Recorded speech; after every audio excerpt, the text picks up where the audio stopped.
very stuck in the traffic. The windows are clear. The driver has adorned the back end of the book with red. Racist nationalist paraphernalia. Not a new... Likely, yes. This guy...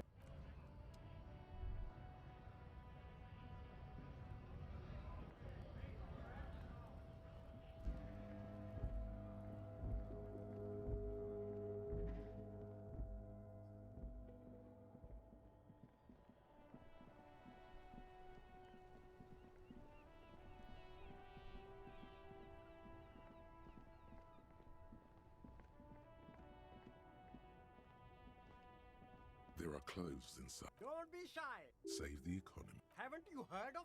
Look around. Is this really the economy? That's the spirit. You find your hand. Economical, but also trendy. Something cold grazes your hand. Synthetic and sleek. A windbreaker.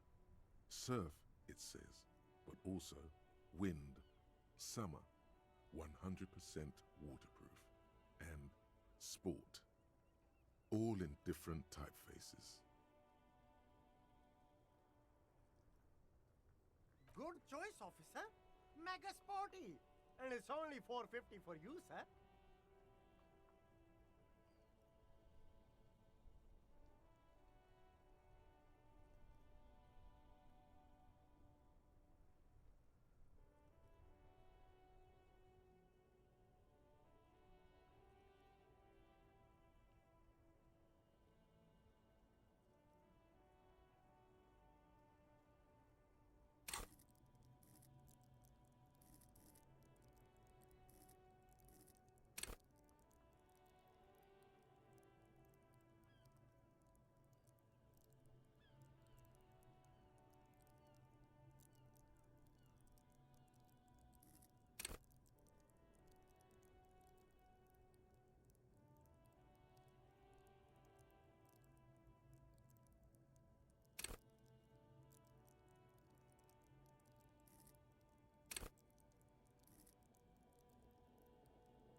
You see two lowly, defeated speakers, thralls, slaves basically, perched atop them like conquerors surveying the land. A pair of found, durable wear sneakers, ultra series. I can see you've a taste for luxury, officer. Can't keep your eyes off those sneakers?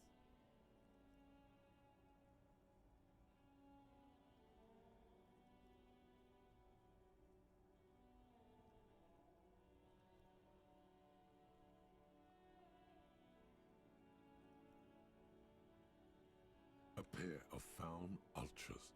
The design is impossibly sleek and simple. A futuristic silhouette with a sleek monochrome colorway, a jet black upper, and a silver-lined midsole. Those sneakers, mister. Those sneakers are the latest found sneakers. Super air, super fine, super cool. Only 50 riyal. Only? That's madness. Fun ultra. Wear the future. You remember the slogan from some magazine.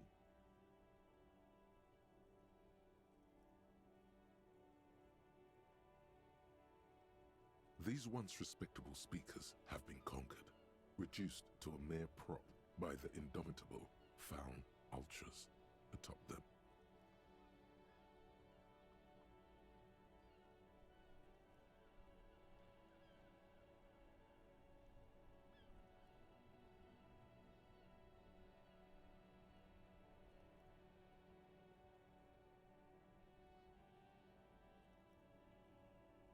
No, don't look at the speakers, officer. Look at the sneakers.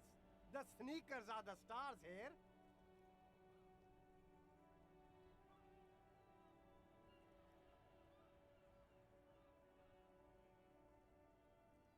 Then look at them again. These are the premium lifestyle sneakers, officer. The no way, officer! These aren't for sale. They're bad speakers. Low-fi socialist junk.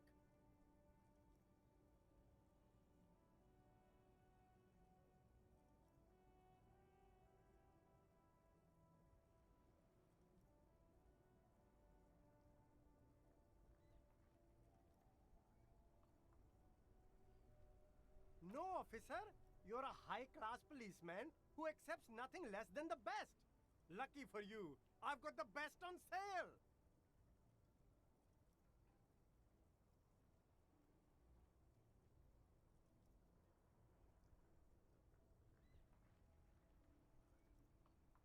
Well, if you want them. But see, they are the pedestal for my sneakers. If I let go of the speakers, where will the sneakers go? I can't leave premium lifestyle sneakers on the ground. If, on the other hand, you wanted to buy the sneakers too, I could maybe throw in the speakers for little extra. 50 cents? Damn, so you have to buy the sneakers first.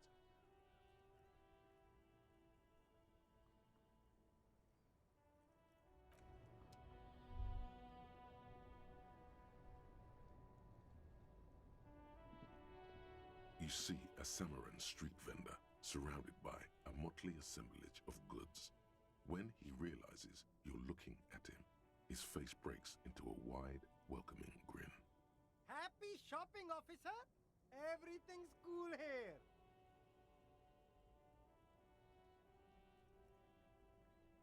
Everything's cool. The goods are cool, the customers are cool, the place is cool. And one more thing, officer. You're very cool. Bang, bang, bang, bang!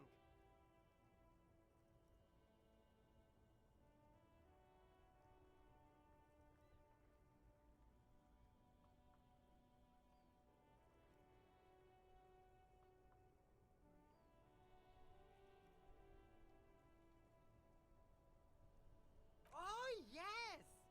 You got style. You got personal style. You know what you like.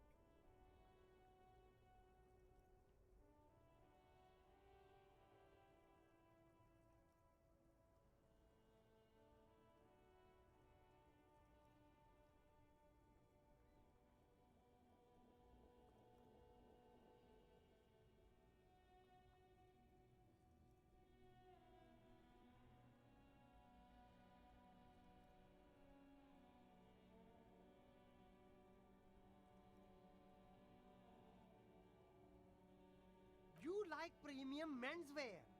Look around and browse. Everything looks cool on a guy like you. Take your time.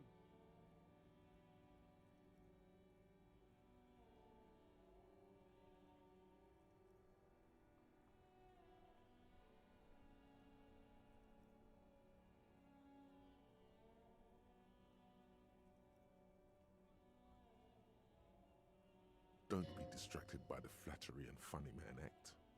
Questions. Me? It's a boring story, officer. Who cares about the past? I'm all business now. All Revachol. This man probably comes from Seaguy, sometimes known as the Apricot Suzerainty, an archipelago in the Samaran Isola. Apricot Suzerainty calls to mind an era when the Seaguy archipelago was colonized by Revachol.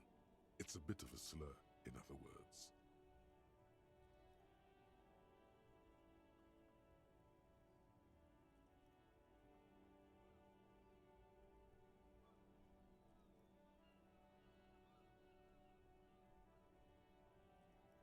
Very cool. I admire your awareness of our intertwined histories. It's super nice of you to apologize for colonialism, but the apricot suzerainty is a shithole. That's why I left.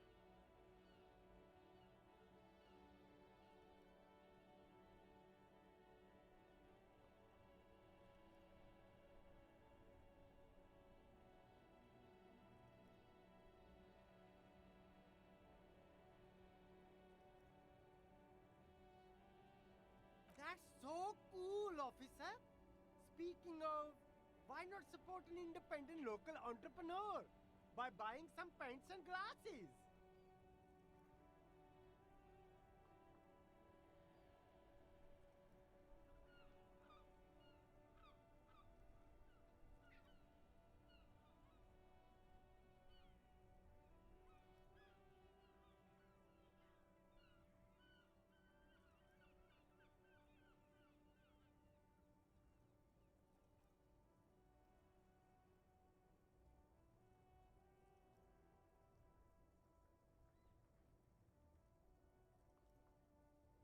Drugs? I don't go in for that, officer. Drugs ruin lives. Unless you're into drugs, of course. In which case, drugs are excellent. Mwah! Tasty, tasty drugs.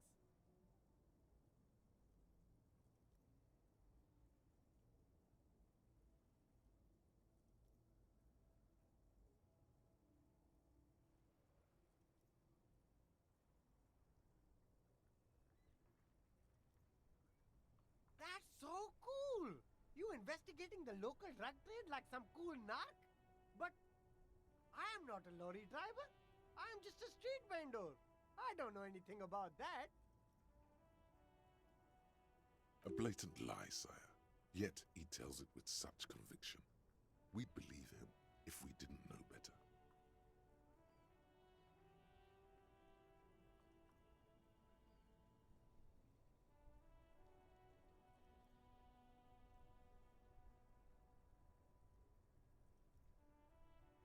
Who said that? It's the fat racist, right? I bet it's him. He has an agenda against me because I'm an immigrant who works harder than he does. He's a hater.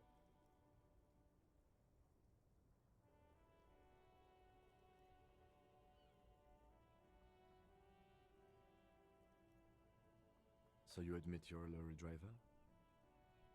No, I just said I work harder and he's an asshole. Okay, maybe I'm a lorry driver too. A little. But that's not the most important thing about me. That's my day job. This is my dream.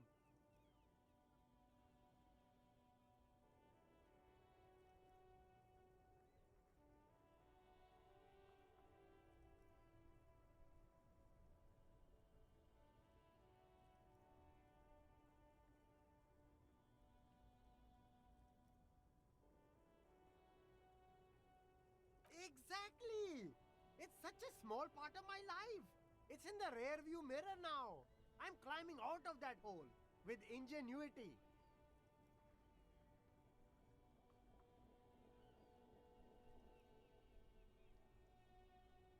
Nothing. I told you. I'm not a dumb guy. I don't get involved with that crowd.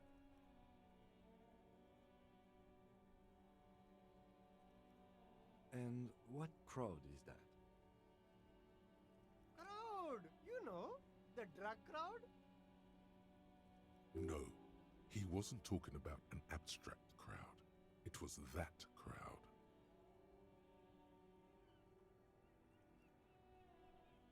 He doesn't want to talk about them. He's afraid.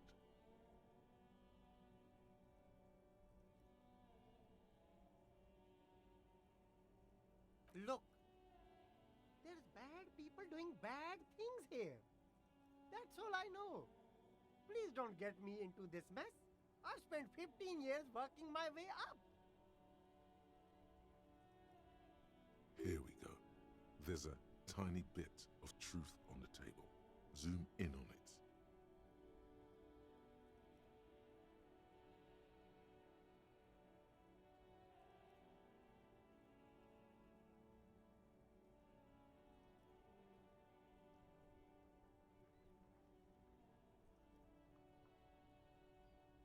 It's a she, okay? The other drivers call her the lady driver. You're better off staying away from her. The way they talk about her, she's no lady.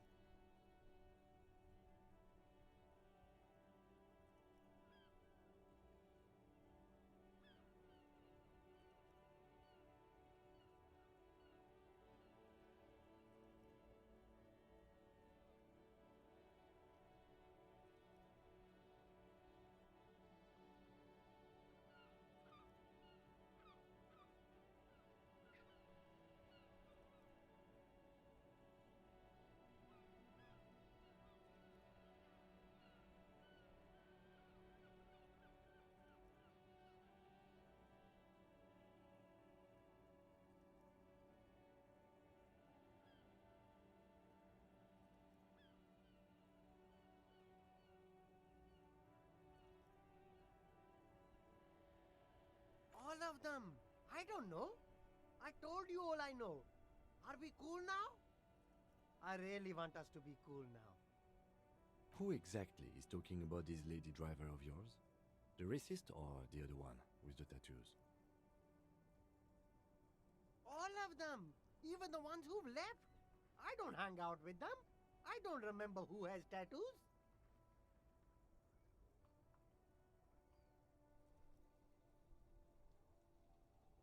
I don't know. Maybe. If she is, I haven't gone near her. I don't get involved. I told you. It could be. She was strange.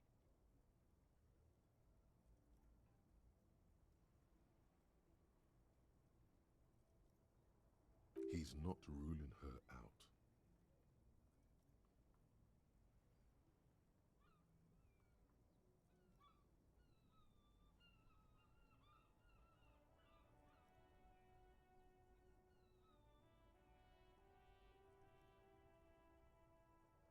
All right. I scored. Let's cap this off with a purchase. You can walk away from here with funky sunglasses, detectives.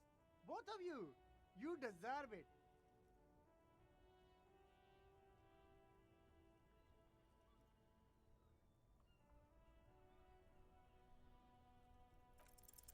No need to dress this one up. Just tell him what you want. Oh, okay. But why, officer?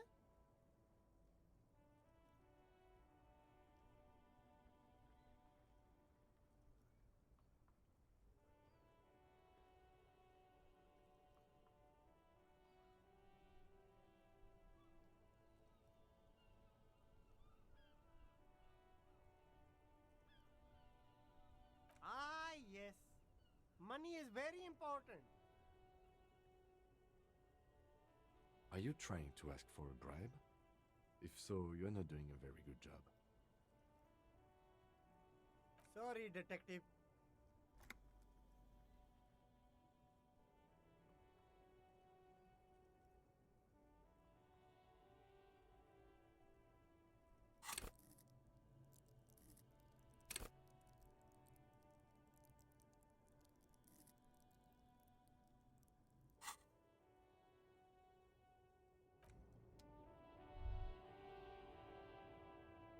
There's a pile of cheap sunglasses in a small box. You like sunglasses, officer? I've got the latest styles right here. Abort. These are hideous. What's more, they don't even fit your face. You can feel them pinching your nose and chafing against your brow. Damn, officer! You look like a mega secret spy. Very secret. They're practically made for you. I'll let you have them for 2 real and 50 cents. No, you are definitely not buying those.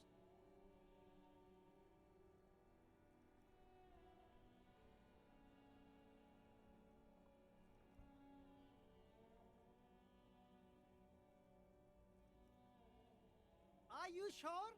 But they look so good on you. You should think this through, officer.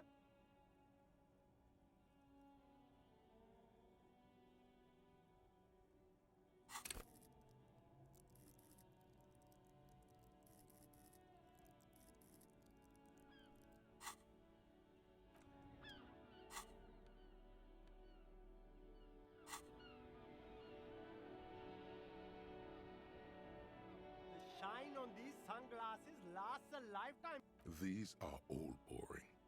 Boring third-rate ho-hum sunglasses made of cheap Syrahese plastic.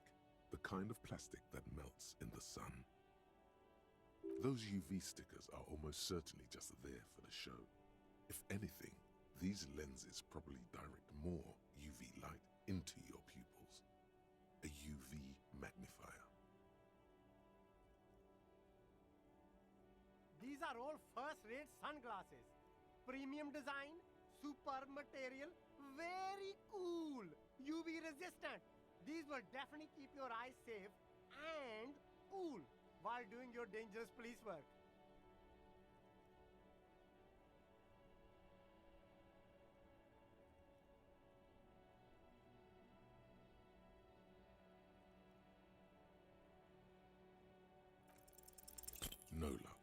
All you find is this lime-colored cellophane visor, produced by a bargain sportswear brand called Amphibian, apparently. There's a malformed green frog on its bent cap.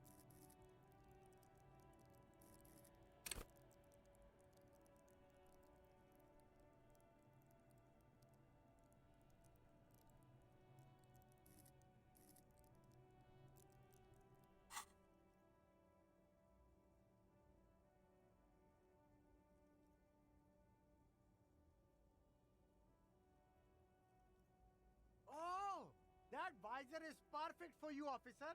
It'll definitely keep the sun out of your eyes while you're shooting criminals. Bang, bang! And all for a mere 6 real.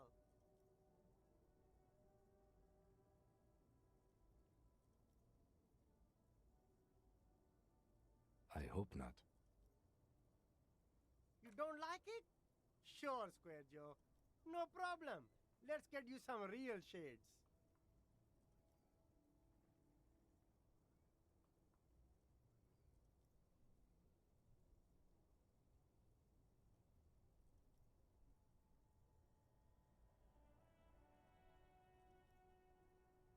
These are all those UV stickers. These are all first-rate sunglasses. Premium design, super material, very cool.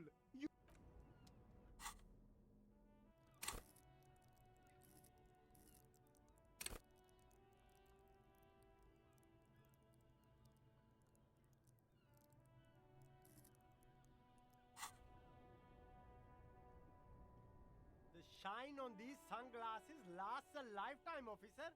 100% guaranteed. Sporty and practical, officer. Good choice.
A crumpled billboard reading, Samaran butter soaks in the...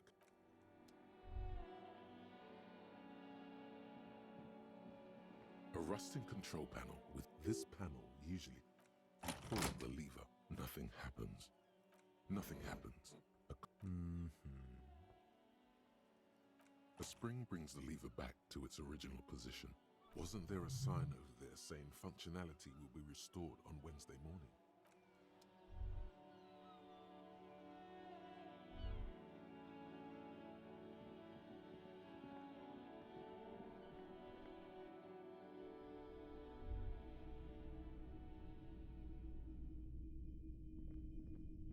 Officer, the flashlight, please.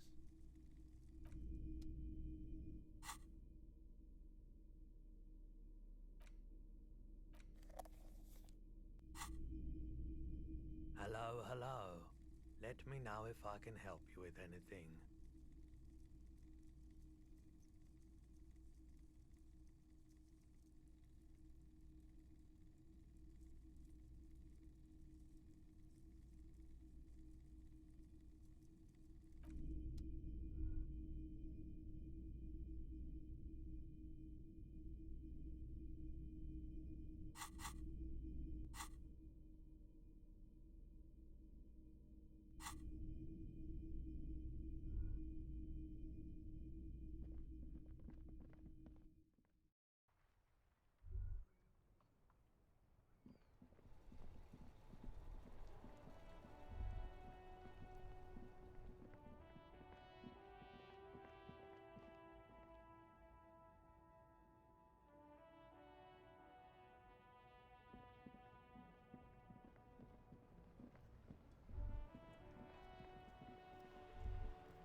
Life doesn't need to be a struggle.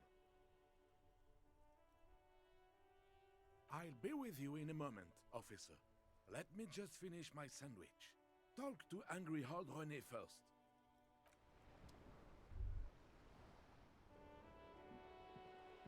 Have you no shame?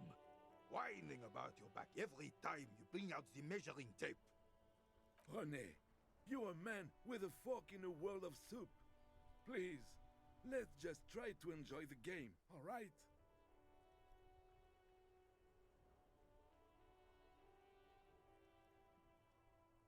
I'm trying to, but you keep breaking my concentration. You're old. I can see that. We're both old. Now stop grabbing your ass like it's a girl.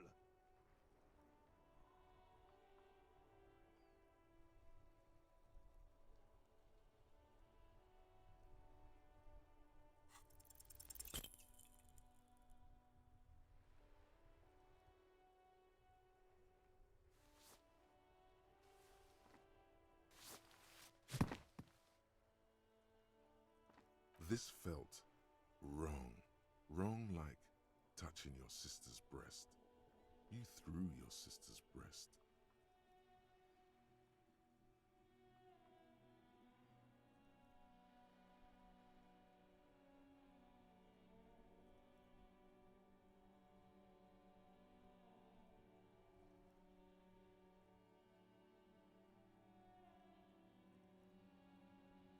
Mon Dieu!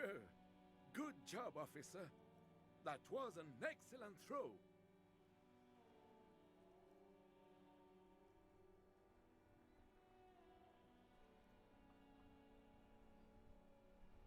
What are you talking about? You just executed a pretty much perfect pétanque throw. How are you ever going to get the officer's shit off your nose, Gaston?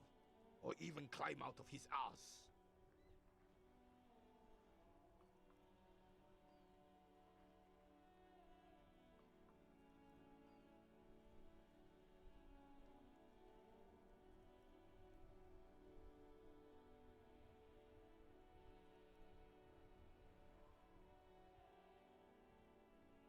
Probably because those rooster pants are squeezing you senseless.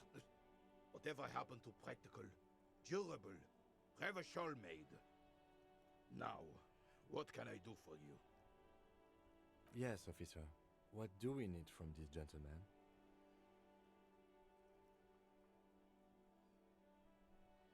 Unfortunately, I don't. Unlike most of the locals, I have no qualms about assisting law enforcement. But this affair has passed me by completely. In Martinez, the union is the law. So can you really blame them? Cop is a pejorative term. I don't have a problem with policemen. On the contrary, I admire the effort to bring order to our streets. He doesn't know about the crime. Your time is better spent discussing politics.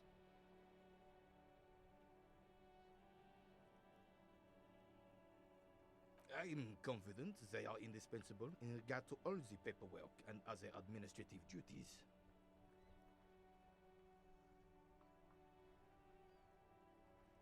But you must agree that nature, in her infinite wisdom, has made men more fit to perform certain, more challenging tasks, don't you, officer?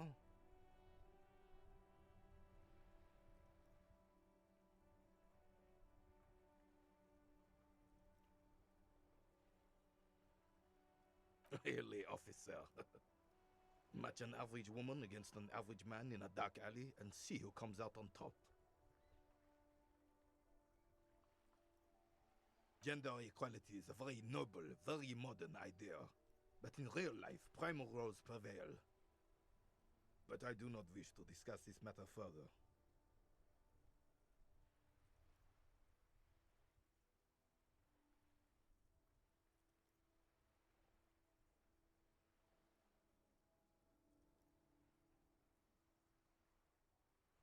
Ah, yes!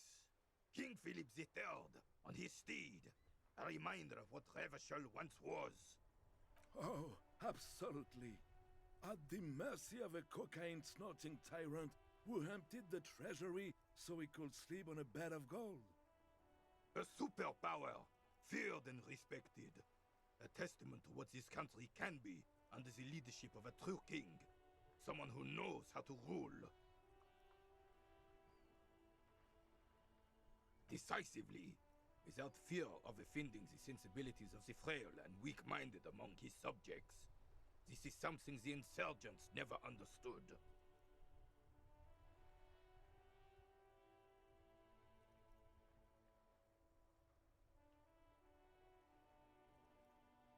A nation is only as strong as its leader. That's why it was such madness to try to... Don't get started on that again. What happened, happened. The carabiner doesn't reply, but his entire being communicates unbreakable resolve.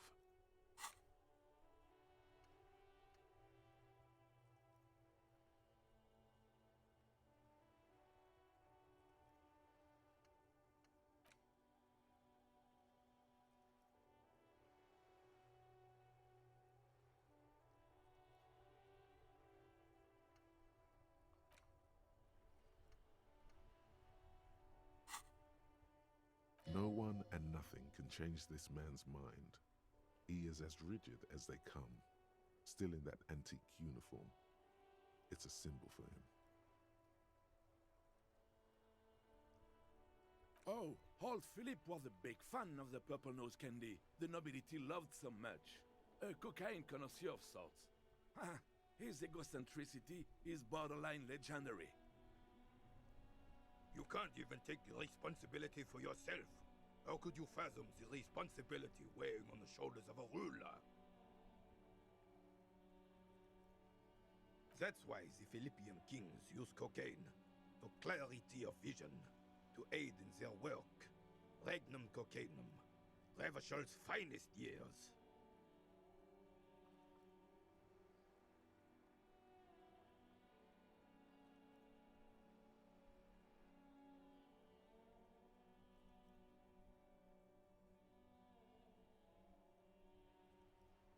Of course, clarity of vision, awareness. Philip III was even brought into this world with the help of cocaine. The court medic administered a dose to his mother when she was in labor, and it is well known that with the help of cocaine, only the purest, of course, he was able to connect with higher realms.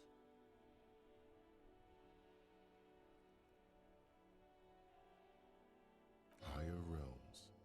Of course, it all makes sense. He's just making excuses for the king's habits, isn't he?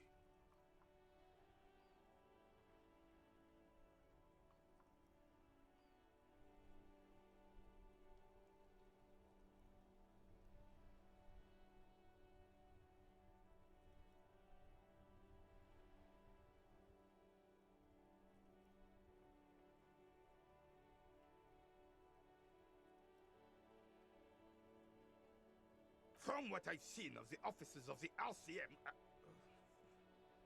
But I don't want to get into a debate about drug policies.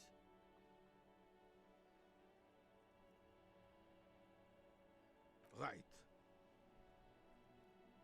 Yes. The terrain here provides an interesting variety to a familiar game. I do. Fire from heavy artillery.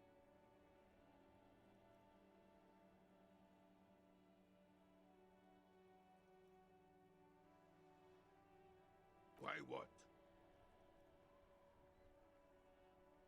Because that's what happens when communards hijack your country, execute your supreme leadership, and turn your capital into a slaughterhouse. You use heavy ordnance to clean up your home.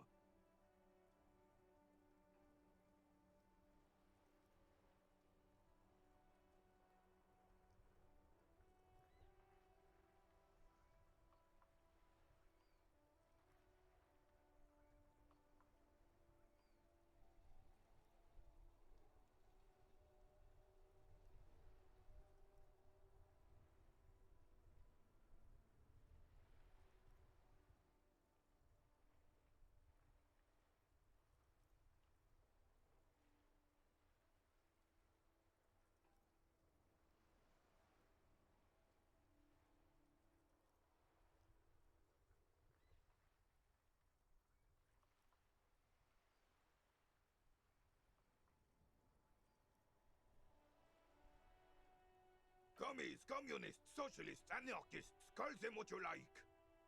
They just chose the name to feel special.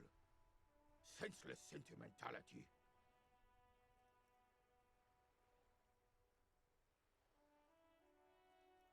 Sadly, no.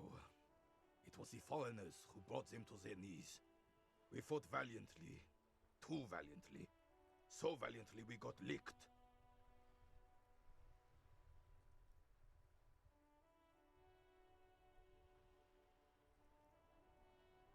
Should have fought dirty, like they did with their suicide sex cult propaganda and mad anarchist women strapped to shrapnel bombs. We didn't though, and we lacked caliber. God bless him, but the suzerain's cannons simply weren't big enough. It was probably a bit more complicated than that.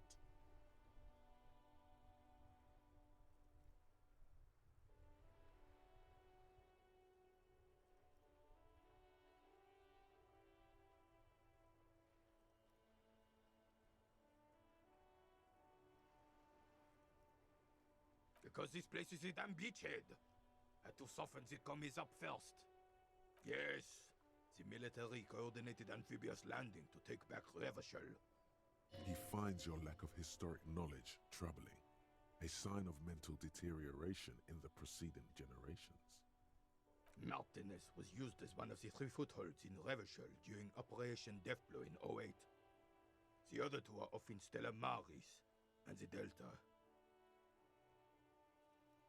This here is Blood Ground, where Coalition boots first made landfall and cleaned those rabid dogs out.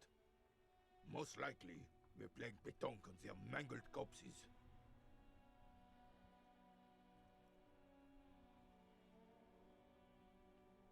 Blood ground. You got old René going there.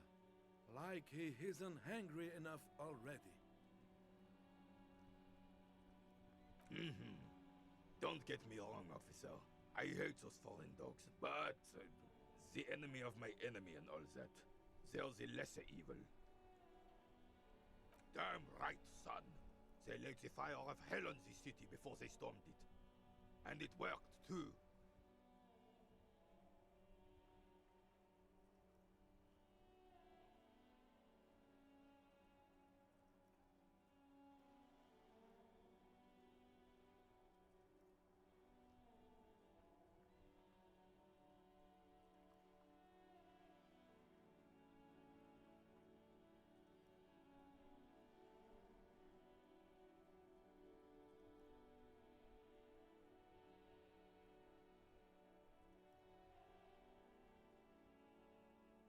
The rest of the city got cleaned up, but Martinez they keep as a monument.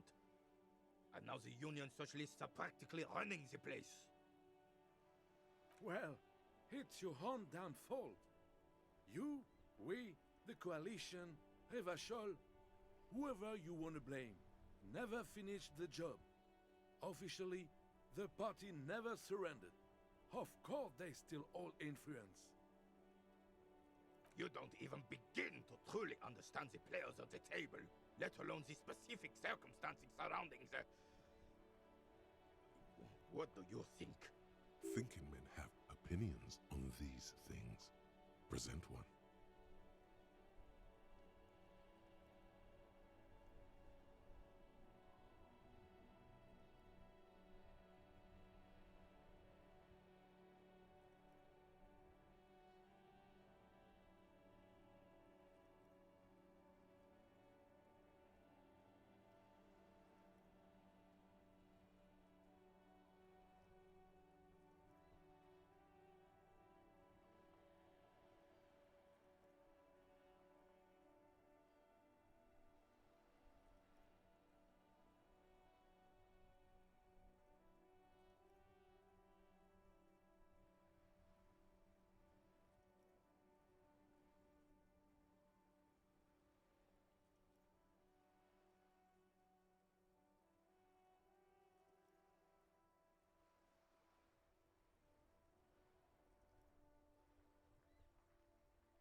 I'm sorry it had to be them. After 8 years of fighting those hyenas, boiling cats for food and drinking piss in the mountains, I would have preferred if the Right Honorable King Guillaume returned to Revachol, or even if that damn clan Frissel had risen from the grave and led us. Sadly, that was not the case. This royal failure weighs heavily on him.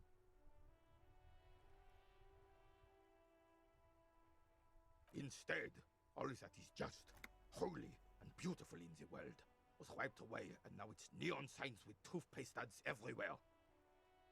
Foreign influence peddling garbage and stupid music on the radio. This is just what the commies wanted. This was their plan all along. This is what they wanted to replace the role of the suzerain with. Damn Frissel. He was the king we couldn't protect. The Carabineers failed him, and the crown. He died in the hands of the Hyperlay, in a very public execution. A true king in both blood and mind led Revachol before Frissel. He would have been better, but the damn commies drove him into exile. Exiled, Joyce said Guillaume ran and his nephew, Frissel, was shot in his place.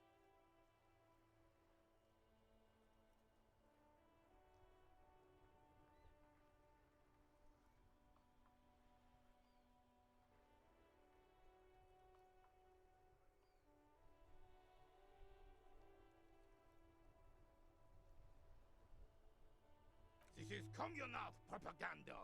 Guillaume would never do something like that. He is Le Lion. There is not a shadow of doubt in his mind that this is the truth. The suzerain is the king. Has everyone forgotten already? They've forgotten already. Soon, they will forget everything. Him too. Then he chooses anger over melancholy.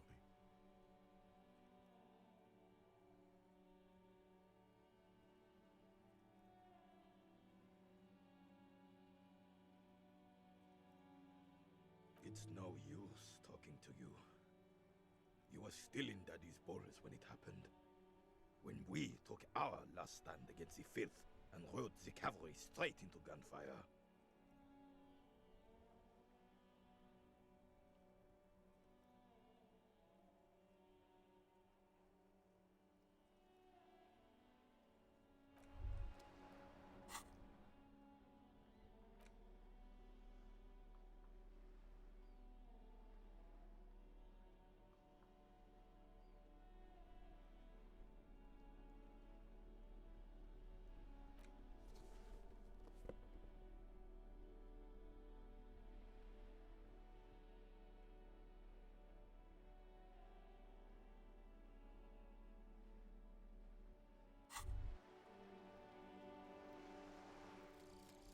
Actual art degree. Trite, contrived, mediocre, milquetoast, amateurish, infantile, cliché and gonorrhea-ridden peon to conformism. I fucked me. Affront to humanity. War crime. Should literally be tried for war crimes. Resolutely shit. Lacking in imagination. Uninformed reimagining of lip-wristed, premature, ill-informed attempt at talentless fuckfest, recidivistic shit peddler, pedantic, listless, savagely boring, just one repulsive laugh after another.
Vigilance officer?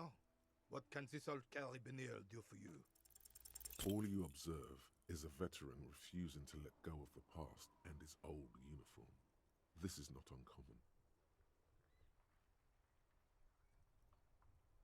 This is the uniform of the Royal Carabiniers in service of Frissel I, Guillaume le Lion, and the valiant King Philip V before him. Don't you mean Frissel the Fan? You do not speak his name, Craven, although he was a clown. But he was our clown, ours to ridicule and to mourn.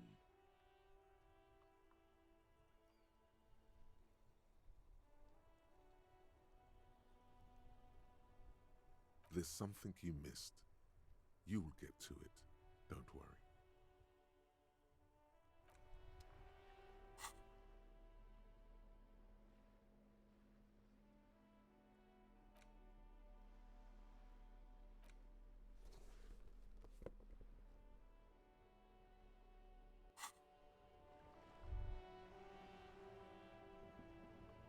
I have really outdone myself. This is divine. Yes, that's what you need, Gaston. More padding on that fat arse of yours. I hope your heart gives out. René, it's a little pleasures. Life doesn't need to be a struggle. Hello, officer. How might I be of assistance on this fine day? Let me think. I heard someone was hanged and left on a tree for a week, but that's all I know, really.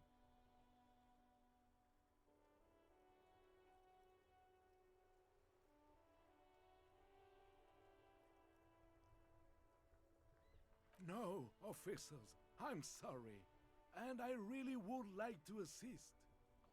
You are both good guys. I can see that. Then help them, you wimp. You have plenty of shoulder with the ghost caviar in the Union. Someone must know something.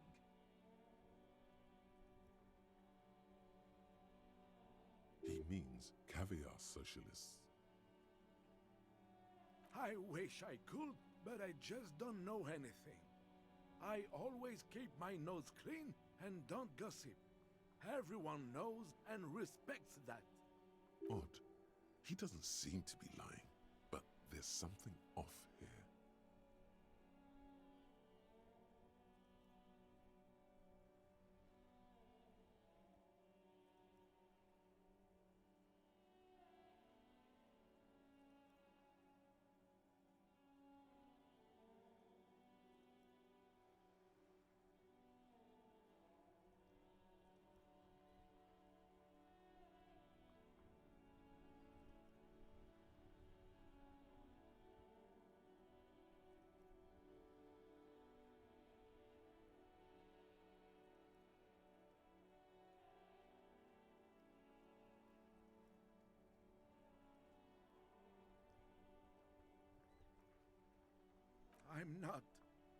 I'm not even anyone.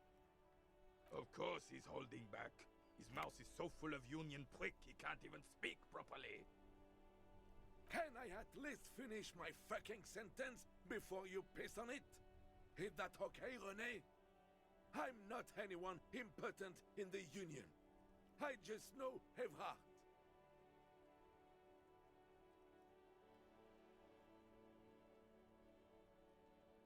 Everyone in Martinez knows the Clare brothers. I taught these boys human studies and history in the gymnasium. What do you know about history? You never witnessed history, only heard about it years later when it had already moved on. You don't know history.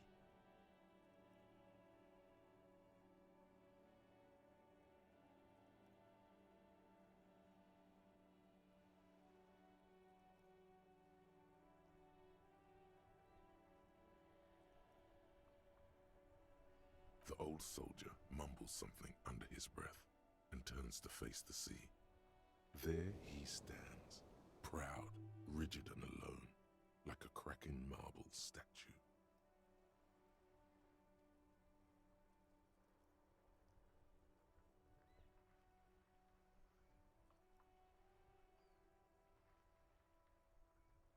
Let's try not to get caught in a crossfire.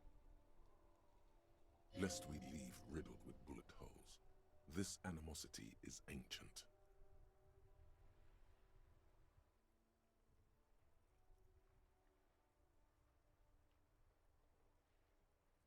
Oh, in many ways, yes.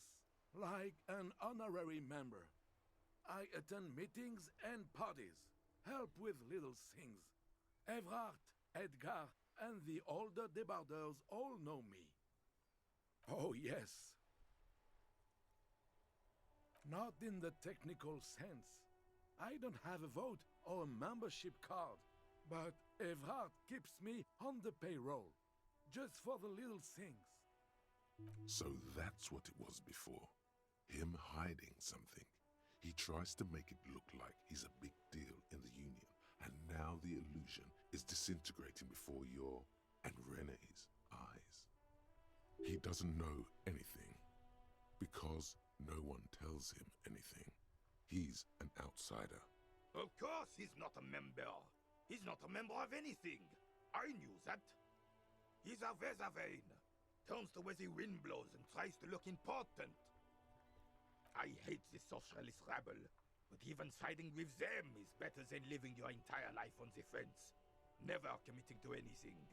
Pick a damn side already. Writing work mostly.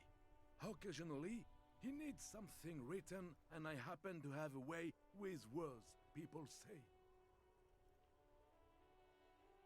Oh, nothing official, I assure you. Just essays for the newspapers. About Martinez and how things are and how they could be. Evrard and I have these long talks where... Well, he tells his little pen man exactly what to say. It's commie propaganda, plain and simple. You should be ashamed of yourself. I don't even consider myself a regular socialist. Politics is not really something I involve myself in, officer.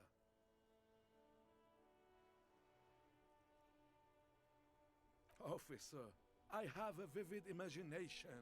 And like I said, I have a way with words. That's enough. No need to sink into politics. He just fluffs it up.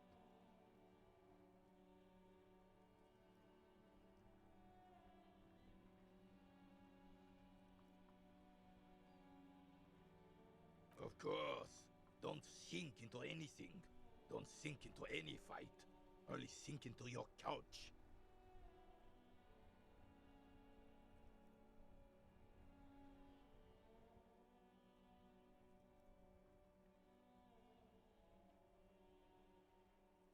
I believe everyone has the right to think and do whatever they want, even if it's nothing at all.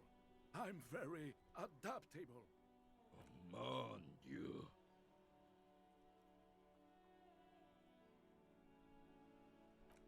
No, thank you.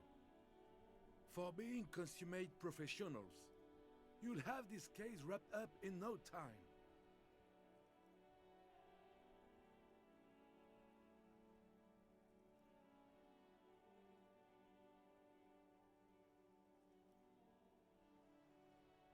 I'm sorry, officer, but I really don't share food. Nothing personal, it's just a principle. The only one you have.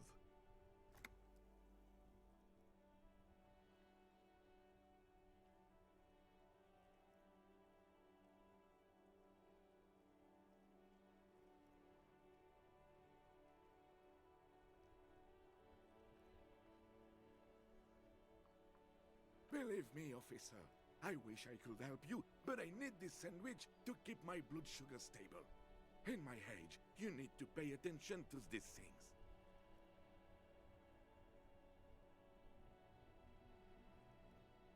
Fuck off! It's mine!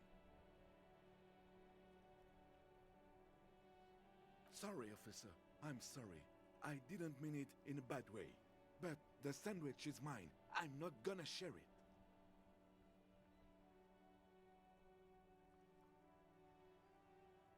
When the dissidents come to rape our country he hides. But try to get a bite of his deer sandwich and he gets claws? You're a special kind of vermin, Gaston.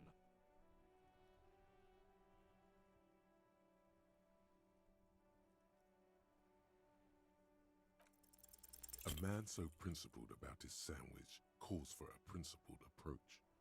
Time to get political.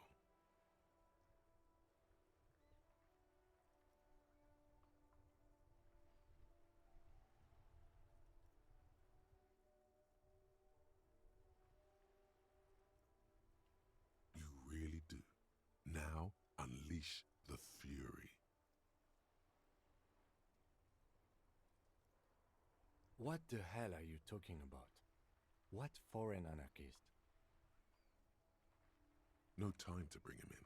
Just keep your eyes on the prize and ignore him. I don't think that's gonna happen. Why would you even...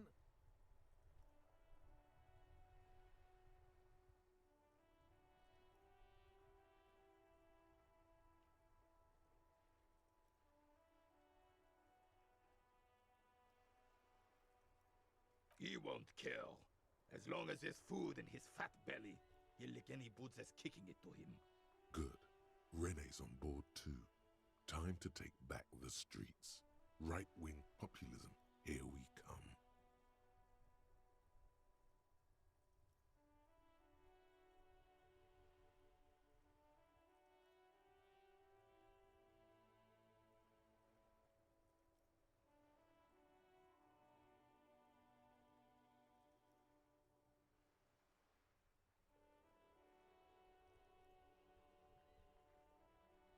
Now you are talking sense, son. All four of us working as a group. We can make a difference. Whatever you're selling there, he's buying it. In bulk. I'm actually already a member in a group tasked to keep the streets safe. You are too. We call ourselves the police.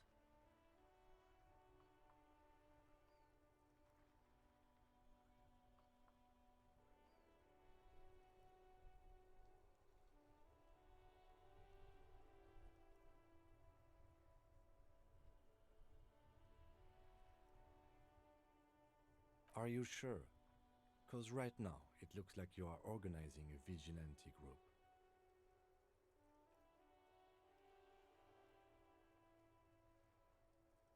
What do you mean, officer?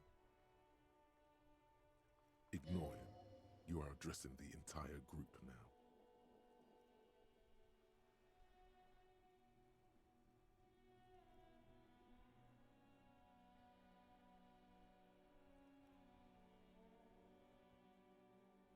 Agreed. What about the whole group? I propose a pair de la couronne, swords of the crown, in honor of my old unit. I'm sure we can come up with something with a bit more oomph than that.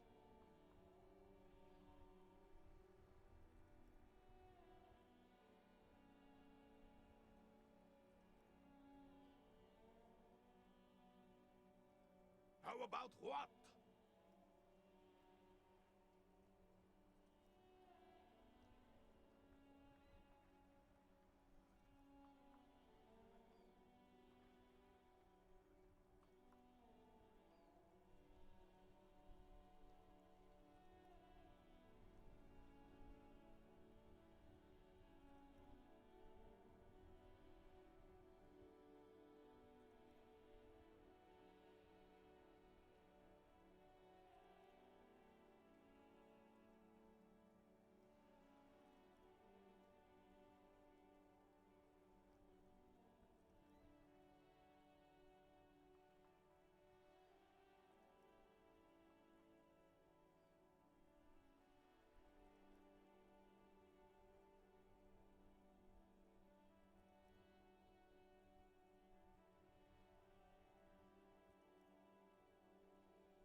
It's weird. I don't like it.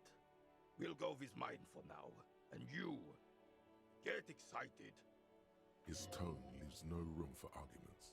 Giving orders is a second skin to the old carabiner. All right, all right. I have a bad feeling about this.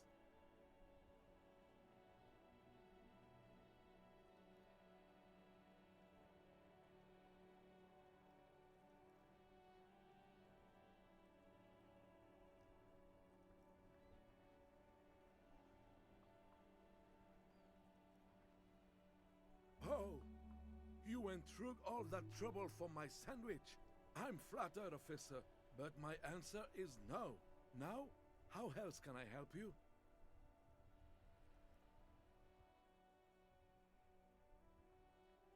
Oh, the goal is to throw you bull. As close to the cochonnet as you can. That's the cochonnet.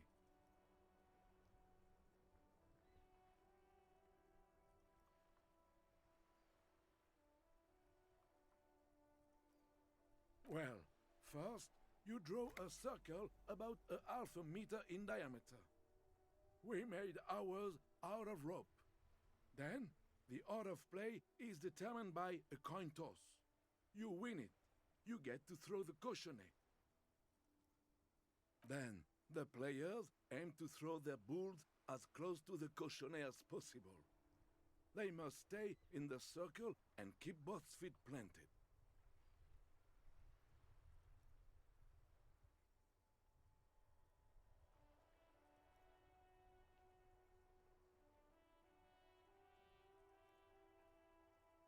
I could, but I'd rather not. I don't want to take up your time with trivial details, officer.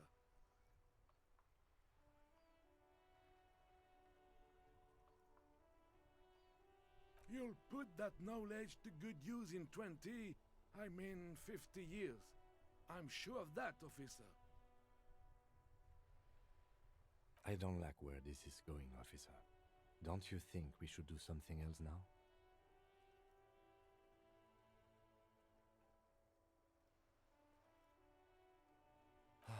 Hurry up, then. Sure, officer. They are the good... No, thank you. For being consummate professionals. You'll have this case wrapped up in no time.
Working class drunk.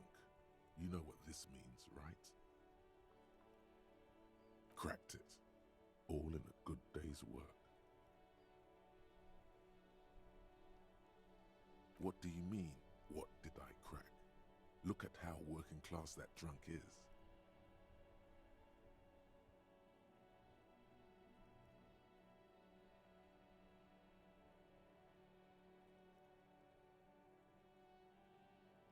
Yes, and you found him. Now go and tell the working class woman. Protect and serve, recruit. Didn't she repeatedly tell you her husband isn't Misinda?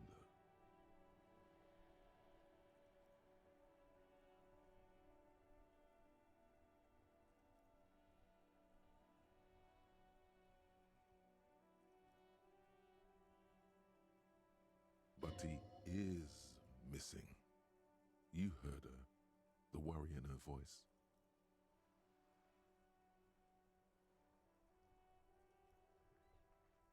Do marriages make any sense? Does honor? You're not a filthy philosopher. You're an officer of law. It's time to ace this case and not brood over your reputation. We can deal with the perception management later. There's no need for champagne when there's honor, recruit. Go and tell the working class woman what you found right now.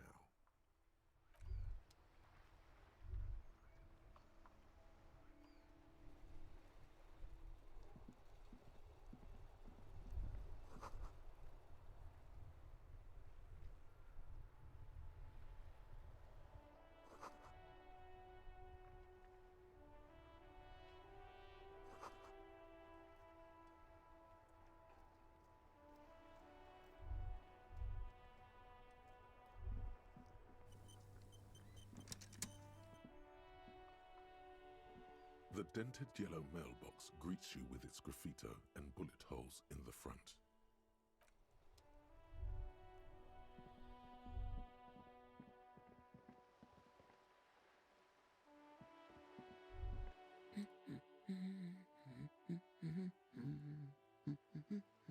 God damn it, I already told you. My husband isn't missing.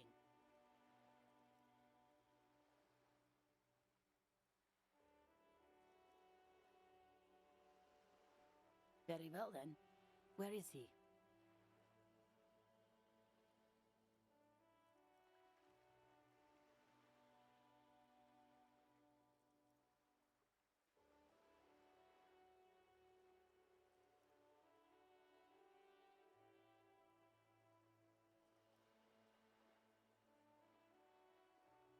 Excuse me?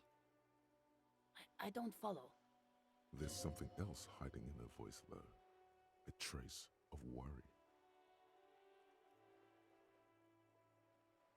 Right, 'cause working class women come with alcoholic husbands. You know what? Remember, about that what. Never ever say what.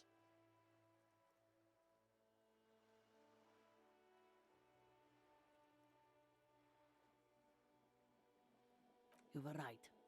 I do have an alcoholic husband. Although not that one.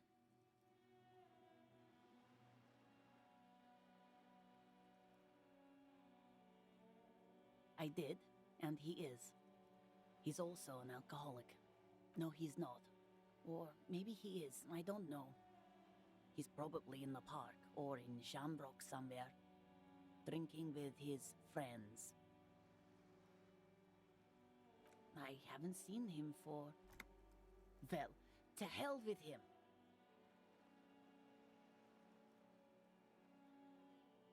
There. She's worried now.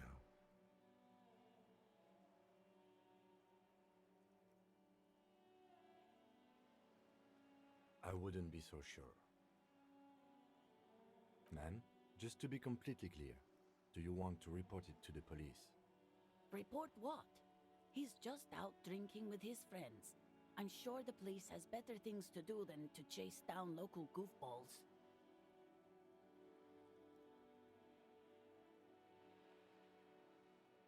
She sighs, but you can detect a slight hint of gratitude and relief from her face. All right, go ahead. Do you have any questions? Honestly, not that different from you.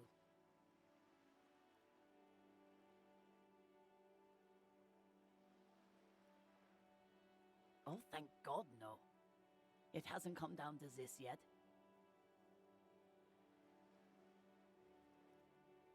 Well, he's slightly chubby. What else? He was wearing a dark brown leather jacket with a bright blue inner lining. The lining is hand-sewn. I made it myself. It's his cool jacket. God knows it's too cold to run around in this, but he refuses to change. I even tried throwing it away once, but he just dug it out of the bin. Can you believe it?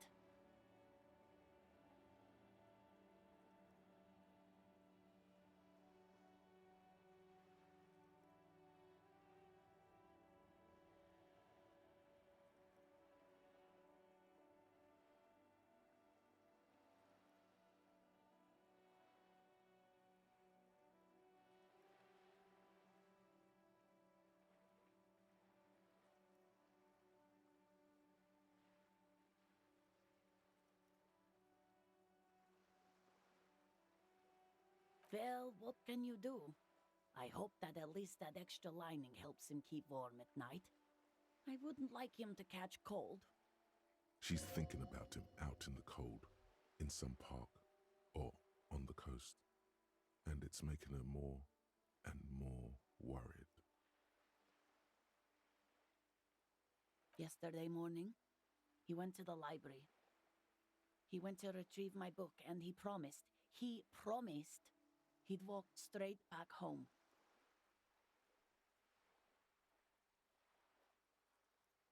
Because we talked about this. We talked about not wandering off again. I don't know what to do. I honestly don't know what to do with his addiction. Just makes me feel weak. Gone for around 36 hours then. Damn, this is a missing persons case. She turns away from you in an attempt to recover. So you are going to look for him? She genuinely wants you to now. Don't make her ask.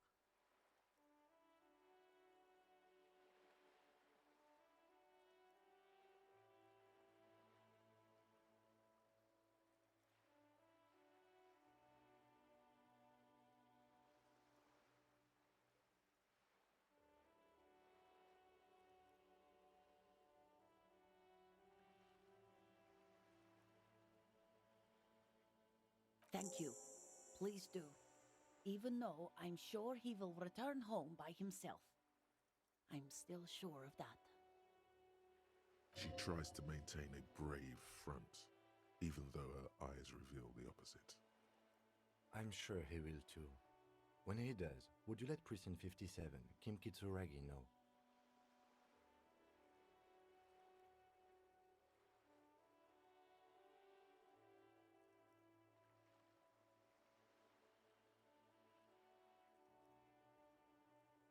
I will. Of course, officer. As I said, it's probably nothing. Right. What about him? She gives you a short nod before...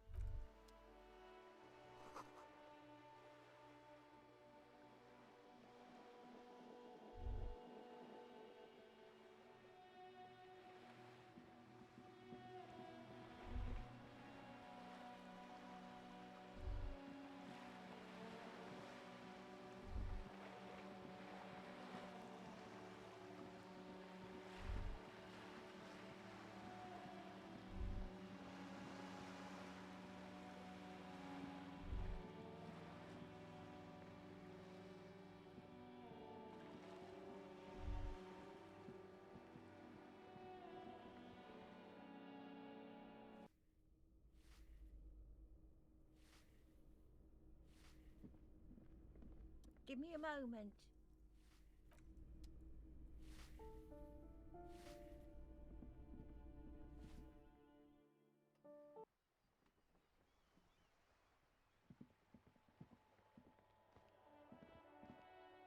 again, officers. Have you come to admire my mural?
You're back.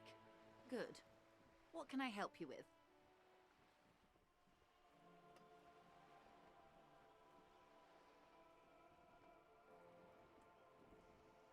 More lessons in basic reality? My favorite part of the day. Go ahead, ask me anything.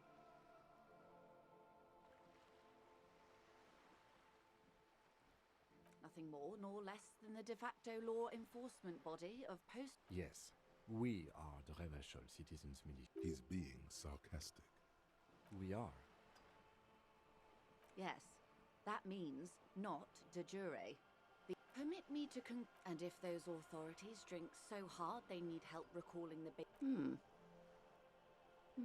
She won't maneuver her way out of this one. I am the vilest of the vile. A traitor. A devourer of nations and infants. I am an ultra.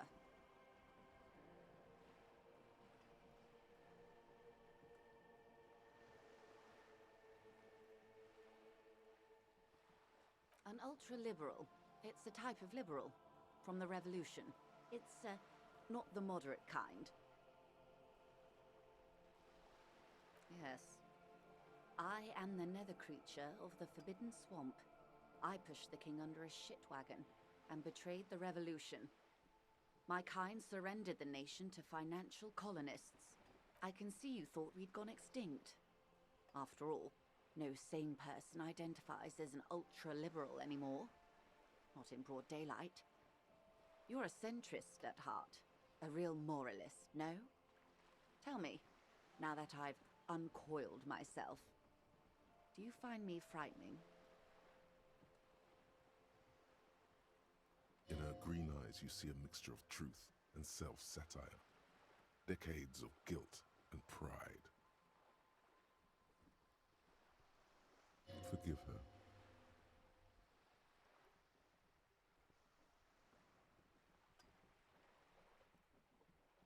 A devil, who being of great charm and guile, sneaketh into the homes of the godly.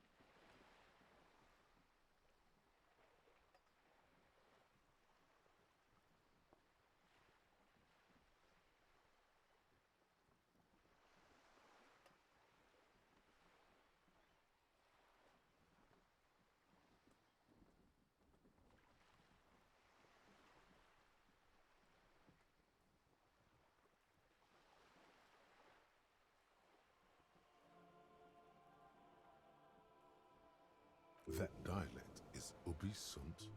You recognize the quote from somewhere. A play written way back in the Franco-Nigerian century.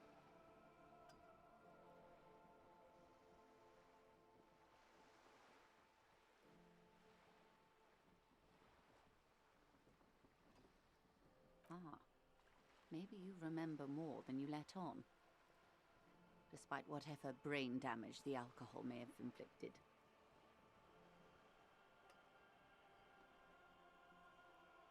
I hope so. I hope we are able to continue as friends despite my scaly bulk, and the insanity, bloodshed, and transfer of wealth that took place here. It was not the plan all along.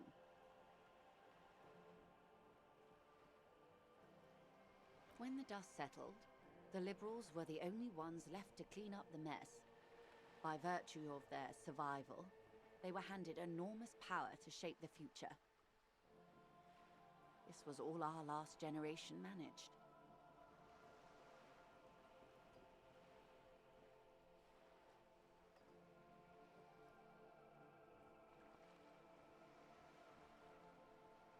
With due respect to our overlords, the eternal caretaker government that keeps Martinez a monument to the efficacy of its artillery.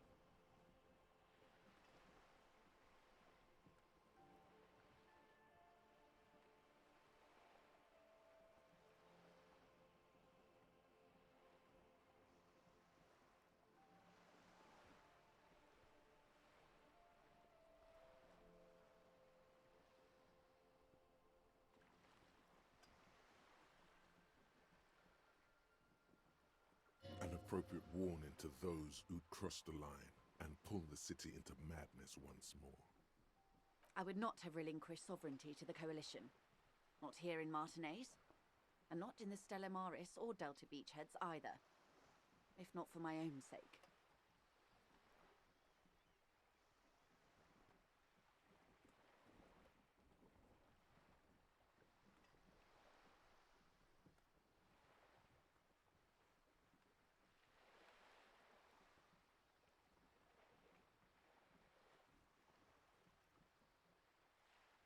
Then for my daughters. We had an obligation to defend our sovereignty. We should have burned the whole Isola down rather than let them have it. Dark orange flames reflect in her green eyes. An oil fire on the ocean. Perhaps. My intellectual vanity will be my undoing. You're no dummy yourself.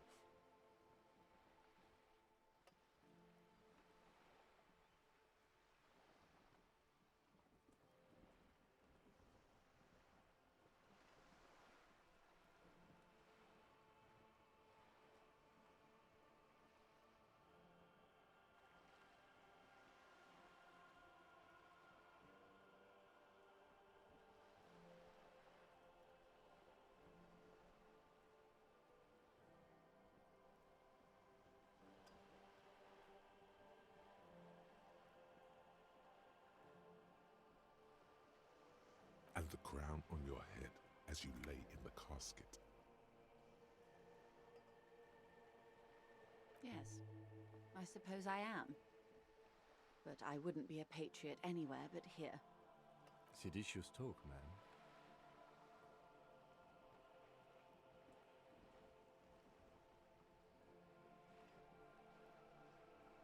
Yes. Whatever else I am, I'm also a mother. And a wife. Now, shall we return to reality?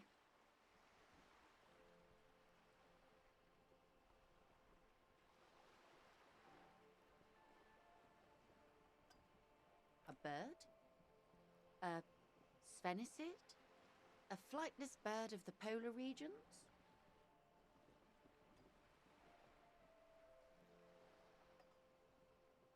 Some sort of krill hunter? No, wait. You're an ancient ruin. A symbol of hubris and decay. Half submerged in some salty sea.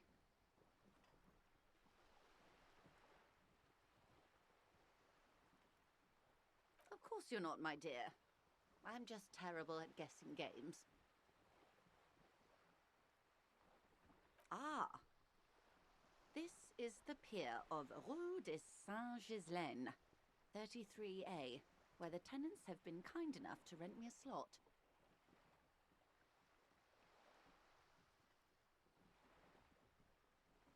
Or two.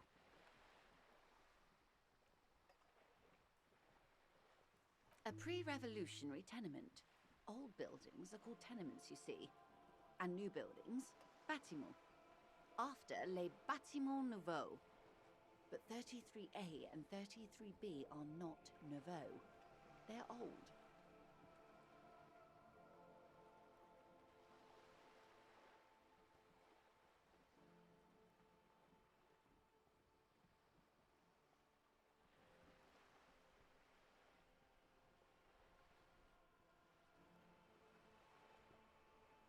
This one used to be 8 to 10 stories tall.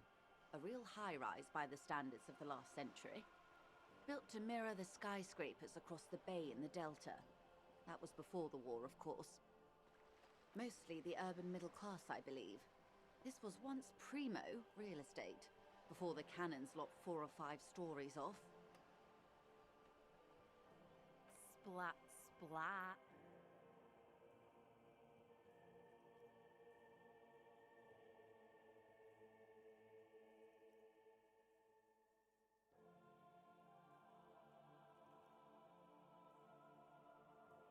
Wonderful.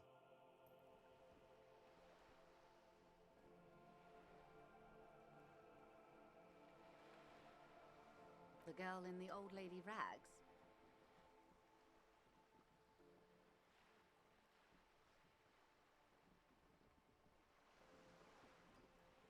Looks like a sullen and rebellious member of a teen infraculture.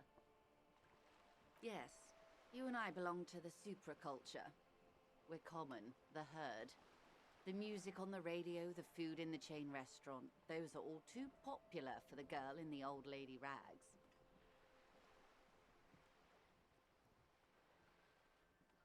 She prefers a fantasy world, an infraculture with its own dress code and vernacular.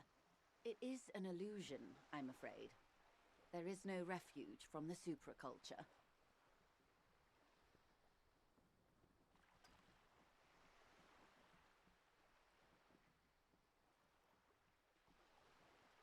I can't. That's how simple it is. One may dye their hair green and wear their grandma's coat all they want. Capital has the ability to subsume all critiques into itself. Even those who would critique capital end up reinforcing it instead. All right. What next? Suddenly, you're not so sure you're part of the supraculture.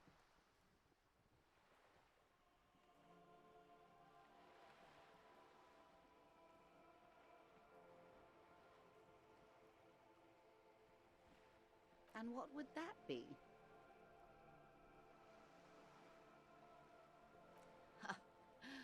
I can see that, yes. I dabbled in those dark arts myself, not so long ago. I assure you, it was a thoroughly supracultural phenomenon. All permeating. Downright mandatory.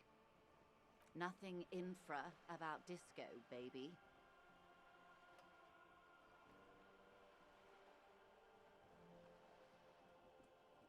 Those days are long behind me. And even in the early 30s, I would say I was more of a new girl. Disco was a minor, but still enjoyable facet of the whole thing for me. The new, a cultural era, and the name of the decade it ravished, the 30s. It came out of post-revolutionary revival. It was ultra-liberal. It involved lots of partying, as you might imagine, and champagne-colored everything. By the looks of it, that would have been when you came of age. Now.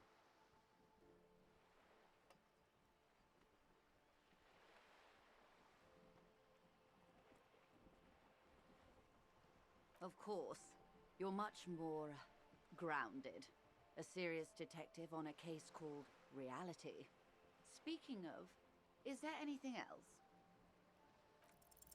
A strange coldness comes over you as you look at the world. The waves sway the sloop slowly. That's all.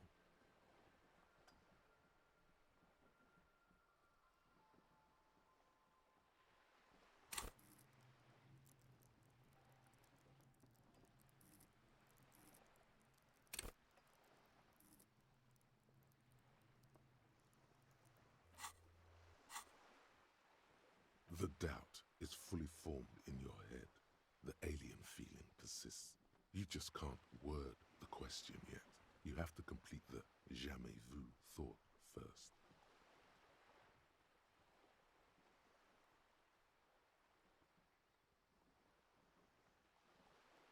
Glad to have been of assistance. The little that.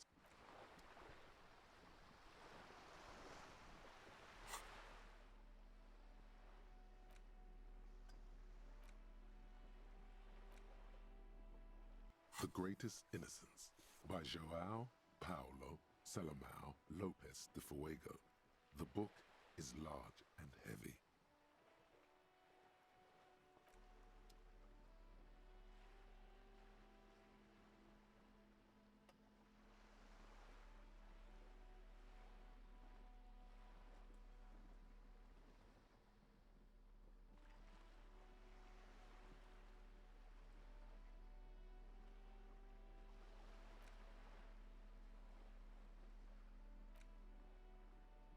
It's the ledger you found in the trash.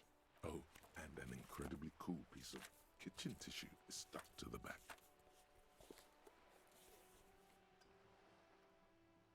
It takes about half an hour to piece one together, using the system you've devised. Which one do you want?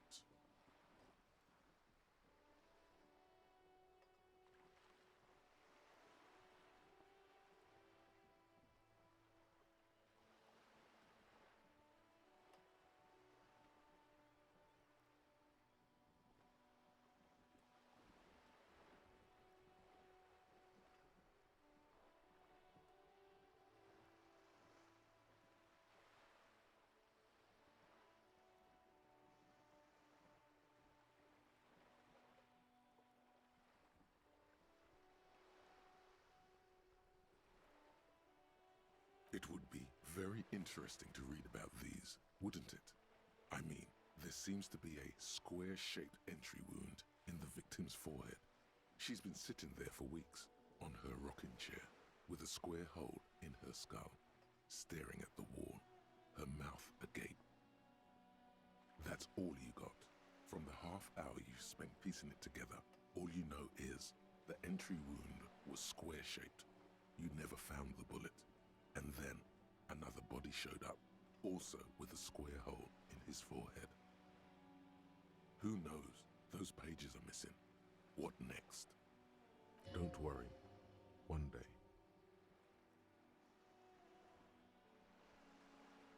One day you may still catch the man with the square gun.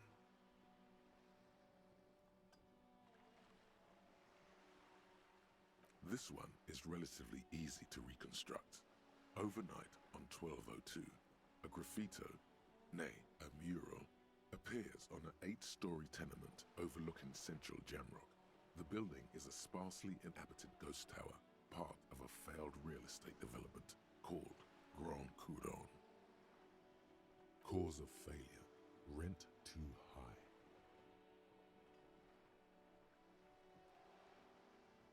The mural is enormous. 2 silhouettes, a man and a woman, are kissing. The text cut into their form reads, "True love is possible only in the next world. For new people, it is too late for us. Wreak havoc on the middle class." People call it that thing and that fucking thing.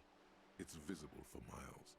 In 2 days, the station's complaints desk gets clogged with requests to remove the bummer. You and your partner are assigned to the case.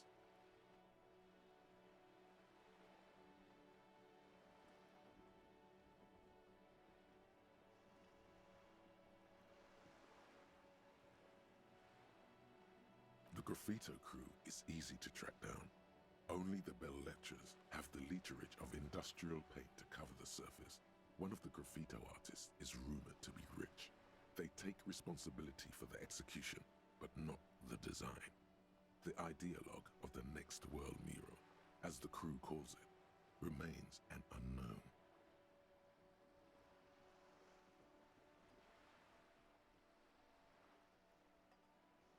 The case files do not show you finding the author of the design. The crew agrees to clean up after themselves. However, your partner, JV, is against the removal, citing public support for conservation. This leads to a debate in Precinct 41, which then spreads to the streets of Jamrock, ending in a rare plebiscite organized by you and the rest of Row 3.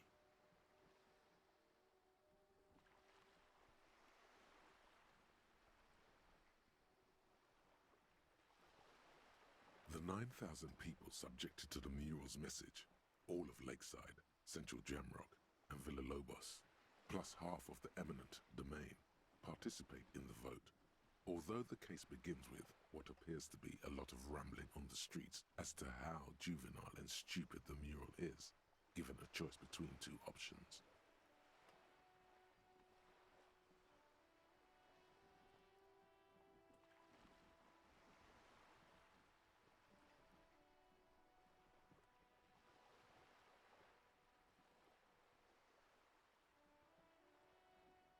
A staggering 78% of voters choose to keep it.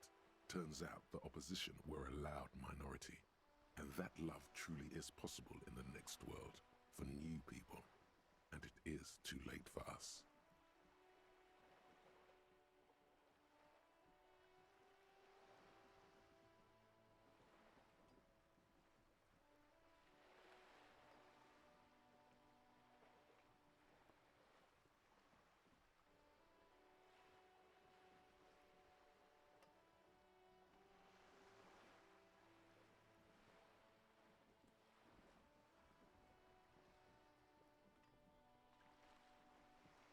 In any case, it appears to have been a rare case of civil activity in the quarter, and agreement as well. What do you want to tackle next? Not much has changed in the...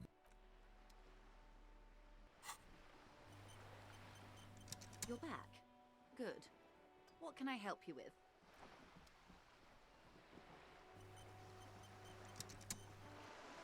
You're back. Good. Word has travelled, yes, but nothing of real substance has surfaced yet, I gather.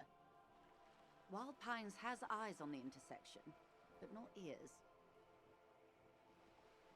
One of the tall buildings overlooking the roundabout. It would give them a read on the entire quarter.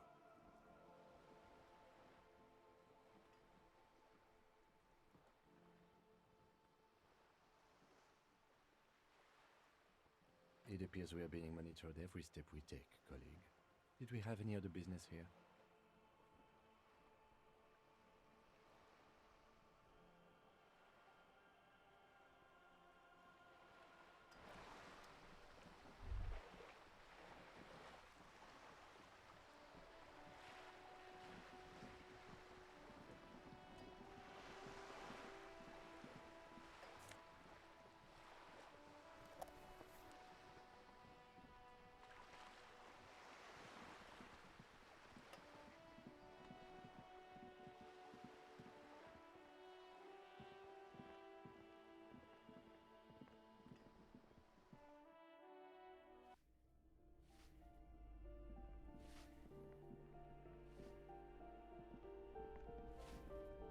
Give me a moment.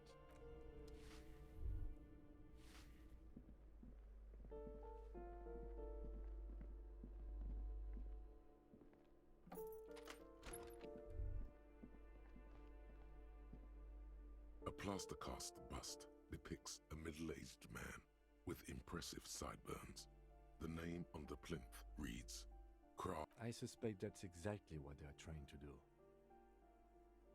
There aren't many communists around, not after the revolution. Some youth still keep the ideology going, it seems. He was definitely controversial. The tenant here seems to like him. There aren't many communists.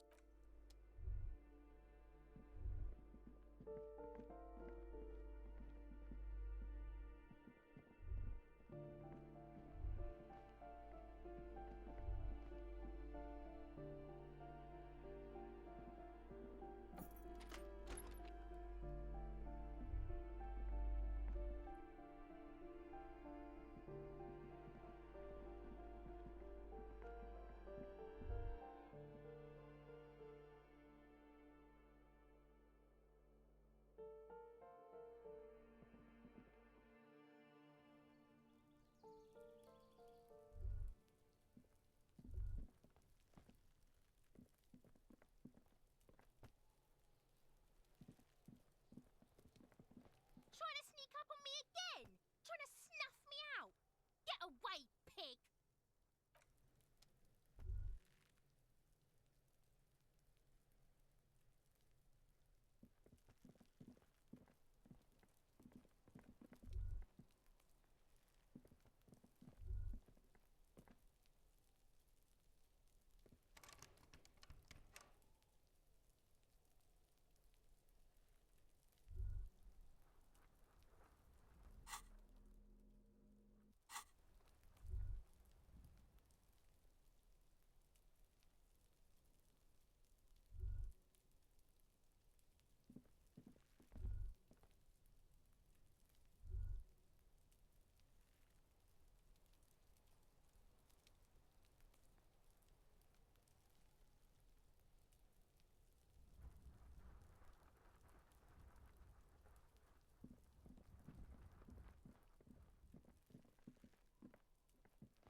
Fuck does Kuno care?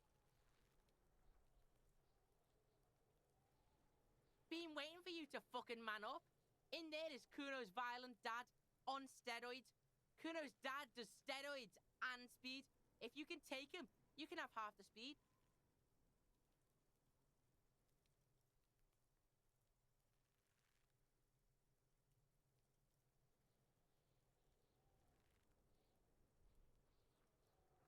Kuno's dad is a fucking monster.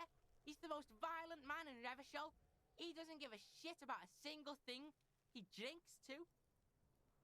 Are you sure you can take on the most violent man in Revachol? In your condition?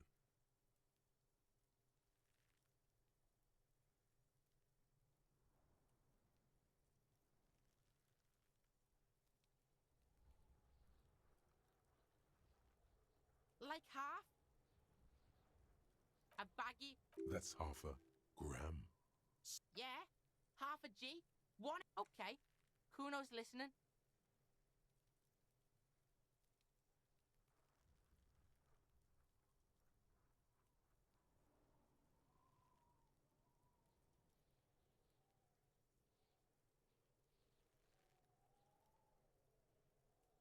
Sure, confiscate it for Kuno, and you can have half. Just get in the apartment building. Kuno knows you already fucked your way in. Kuno knows everything.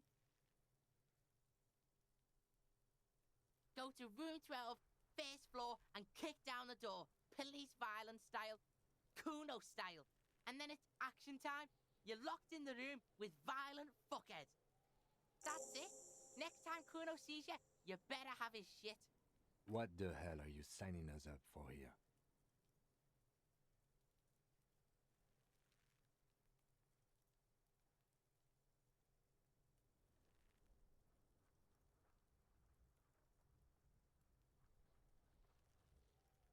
Okay then.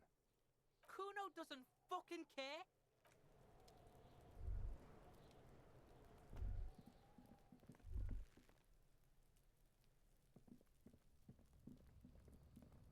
pile of Eternite looks stranger now that Kuno told you about his pad.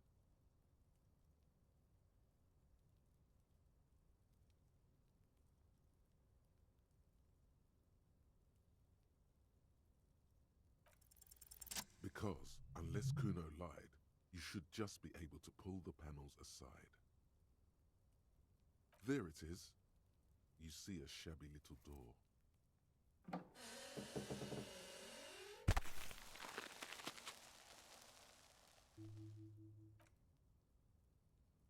So this is the shack Kuno mentioned. Let's take a look inside then.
Yes?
Looks like someone left his tarpaulin cloak hanging on the railing here.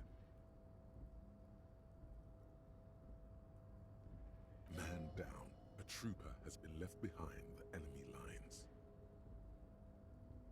You could swear it's more of an instinct than an actual sight, but you know there's the RCM signature rectangle on the cloak. It's a cop's cloak.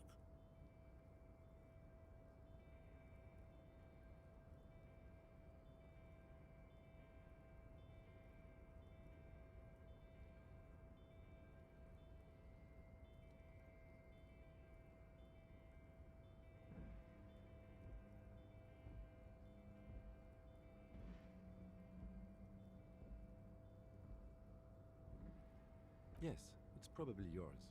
It bears the RCM insignia, and you have a habit of being careless with your equipment.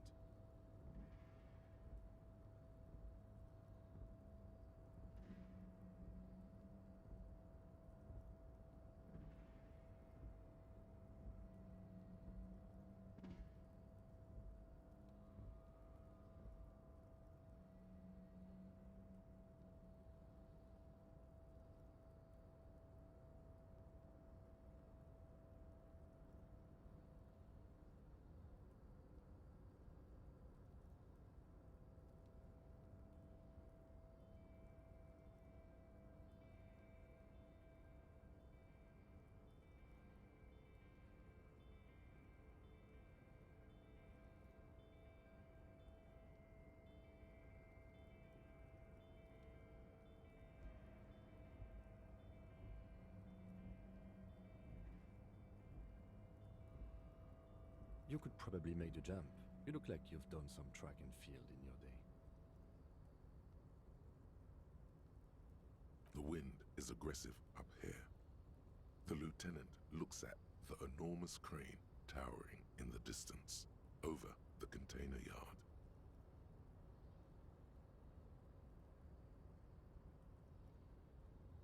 The look in his eyes is a mix of the engineer-like interest and the wonder of a 6-year-old seeing a horse for the first time.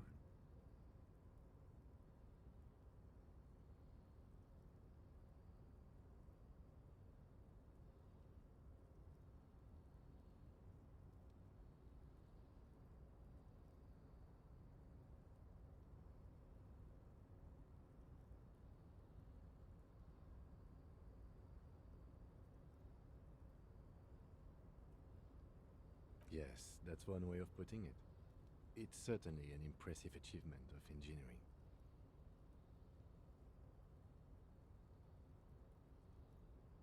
But I digress. We were focusing on your cloak here.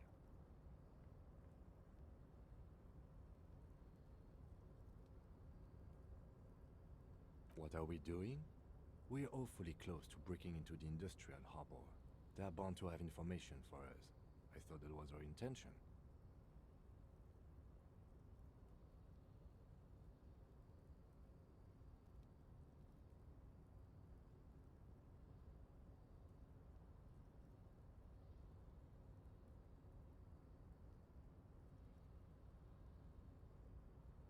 Or it could be that we are just exploring.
He's thinking you've forgotten where you are again.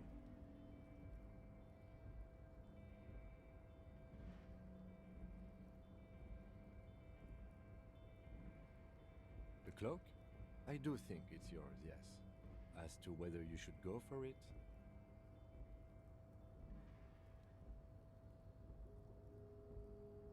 Well, it doesn't seem too dangerous. 2-meter stops. Whenever you're ready to do it, I'll be right behind you.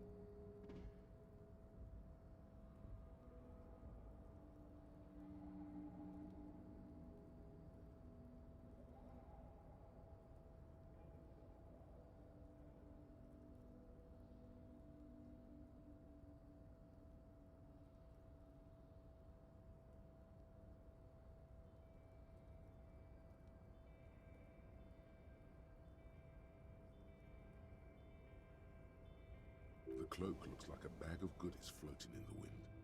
Who knows what its pockets may hide?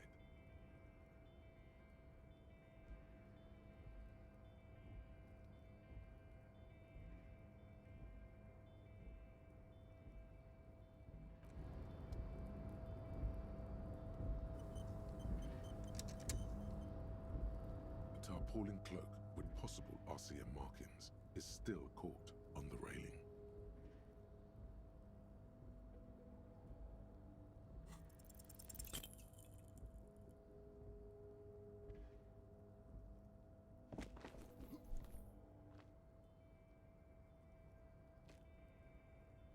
Nope, no. That's still too high. What were you thinking? You're not a gymnast. You're a boxer. And you've climbed way too high up here.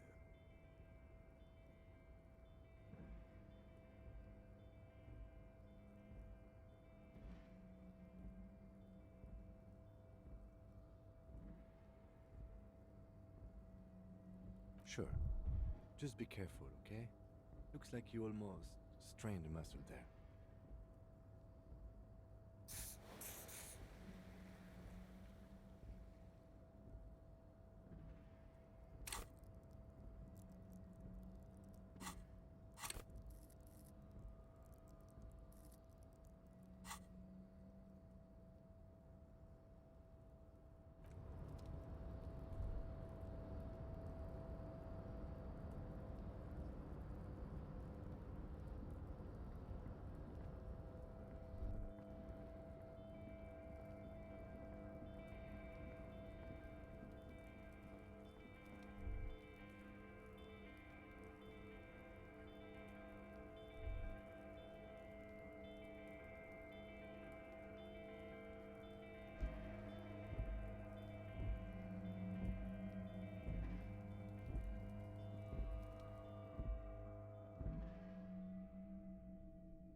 There he still is, looking right through you with his white eyes.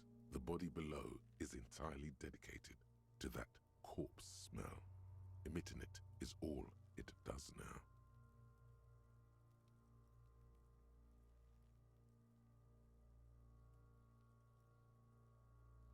Active decay. It's okay to throw up, officer.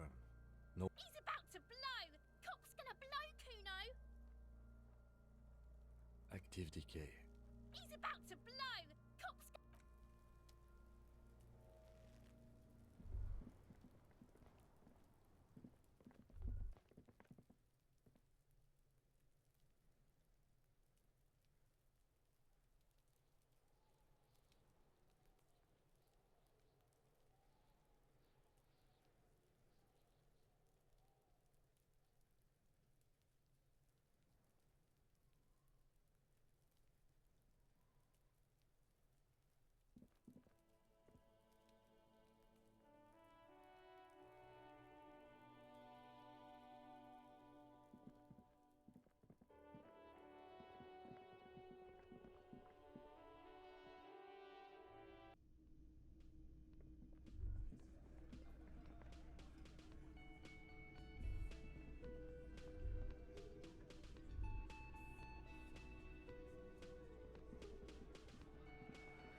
Hawthorn branches scrape the glass like bony fingers. The men are talking, but you swear you hear those black limbs tap on the window as the wind blows outside.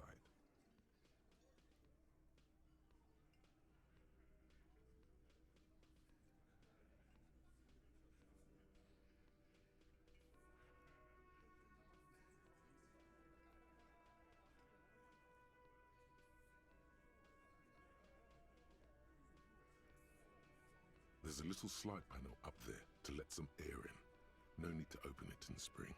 It's still too cold outside. You're not so sure about that. Somehow you just know there's something out there behind the glass.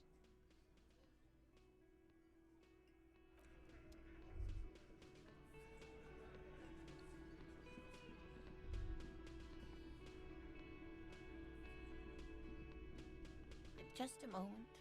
And there's no public phones nearby? The closest phone booth is down the coast. Sorry for the inconvenience, ma'am. It's fine, I understand. Thank you anyway. I'm glad to see you again, dear.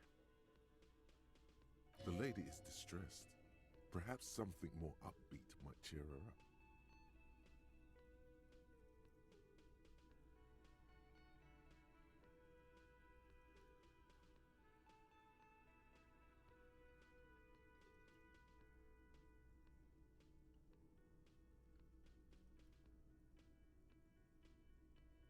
Please don't trouble yourself about me, sweetie.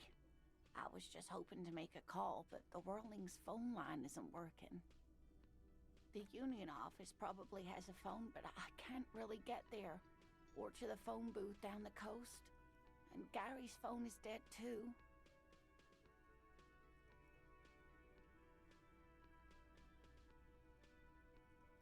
The manager was vague about it. Why would he be vague about phone problems? This is something to look into later. Ask God, maybe. To let the young woman who's house-sitting for us know that we may be delayed. Morel, my husband, and our friend Gary were supposed to get back by Monday night, but they're still missing, and I haven't heard from them.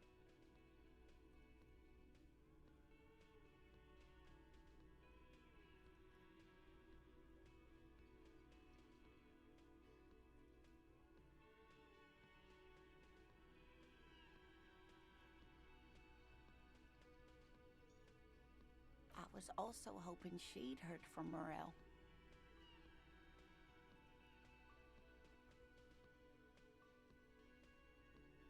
A little missing persons puzzle might just be the thing to take your mind off the hangover. You hear that? Someone's missing. There could be foul play afoot.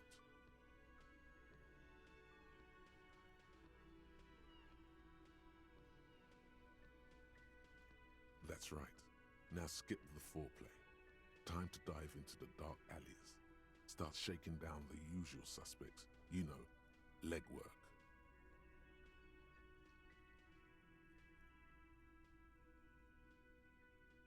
That's just it. This isn't like him at all. He always plans his expeditions so carefully. But you have more important things to worry about.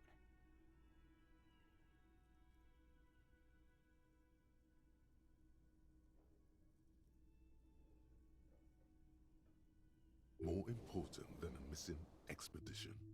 I don't know. Expeditions often lead to something interesting.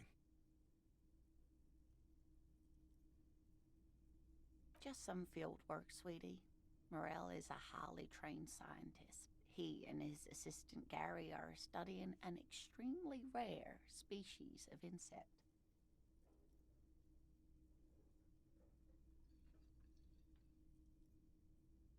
But they should have returned by now. They were just going down the coast across the water lock to set a few traps. He said they'd be back on Monday. What could be keeping them? The water lock, that was broken. Could this be it?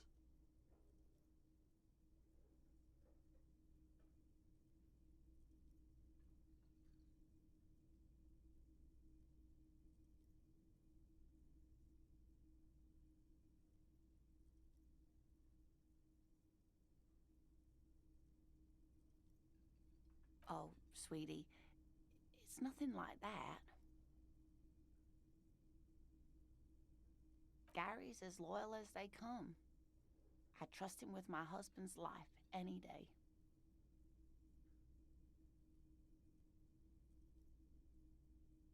Oh my. What happened to the water lock?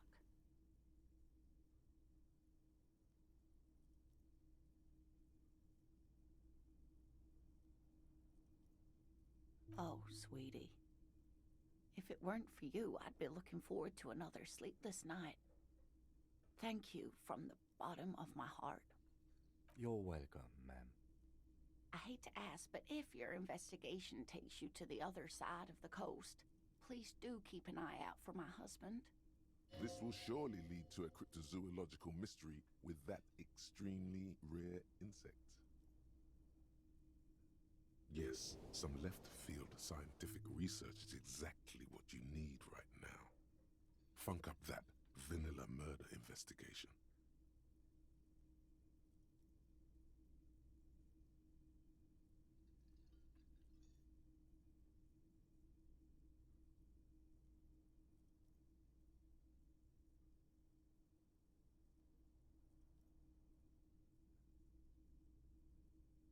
And if you see him, let him know Lena is waiting for him here at the Whirling. He gets so tangled up in his work that he may not know the water lock's been repaired, and it's cold out there.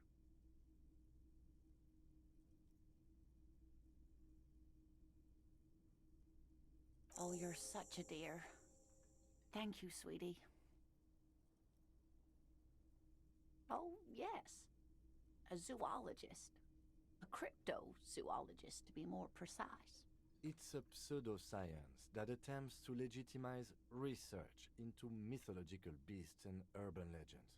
That's one opinion, yes. And people are entitled to their opinions. My apologies, ma'am. I did not mean to undermine your hobby. It's not a hobby, dear. It's a subfield of zoology, one specializing in animal species that are so exceedingly rare that many assume them to be extinct or even fictitious. Searching for such species called cryptids is difficult and often thankless, and frankly, many scientists are too lazy to do it. Universities these days are rarely interested in supporting real research. The quality of research at Revacholian universities has been on the decline, but you doubt there was ever a time when cryptozoology, she's completely internalized her husband's struggles. They are her own.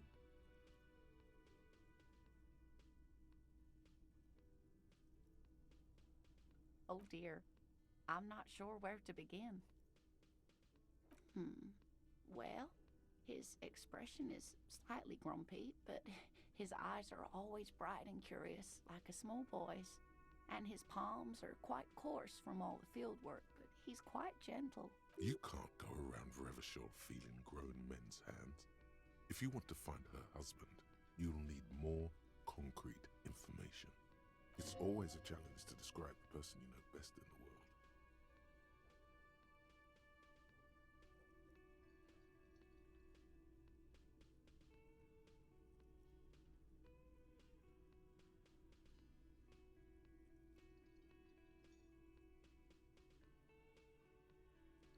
Oh, well, he's a bit shorter than you, but with a larger frame, and he has longish white hair, usually a bit uncombed. You might say wild, even. The lieutenant pulls out his notebook and begins jotting down the woman's description. One other thing, he'll likely have all kinds of field gear on him, even if he's not out in the reeds, just in case. We'll be celebrating our 16th anniversary this autumn. Not the most numerically satisfying anniversary, but I like the less obvious milestones even more somehow. Via dating agency, I'm ashamed to say. I was looking to get back into the scene after recovering from my accident, and he'd just divorced. We hit it off, and, well, here we are. I hope I've been useful. Oh, sweetie, it's fascinating. But I shouldn't bore you with intimate life. The lieutenant gives you a sideways glance. Well, it's a phasmid, technically. Ah, yes. Phasmatodia. A diverse group of insects whose bodies resemble twigs, leaves, that sort of thing. Ghost insects, colloquially. Oh, yeah. Here comes the interesting. Where other phasmids imitate sticks or leaves, this one's a living reed. It disguises itself among the reeds here, hence its name, the Insulindian phasmid. Perhaps you'll end up I knew it. We're gonna be chasing made-up insects with crypto... It's not made up, officer. There's a hint of defensiveness to her retort, but also confidence.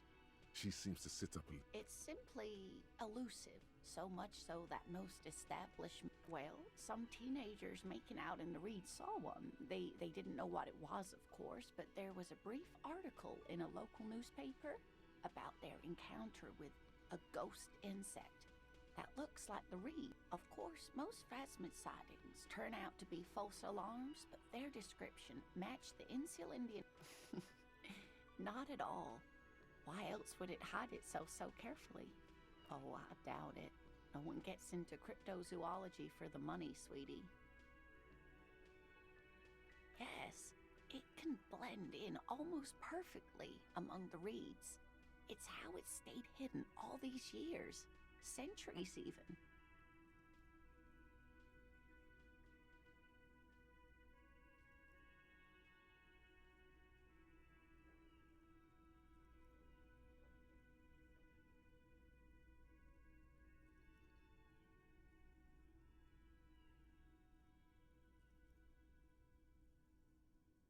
Oh dear, I'm afraid I'm not explaining this very well.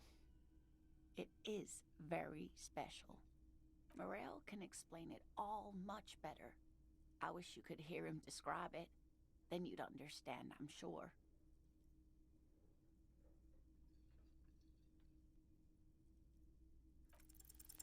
There's really no point in manipulating anyone. She'd be only too pleased to tell you about her work. Go on and ask. Oh, I'd be delighted. Truth be told, I could really use the company too. One cryptid, not a couple. One. This won't turn into some kind of cryptid extravaganza.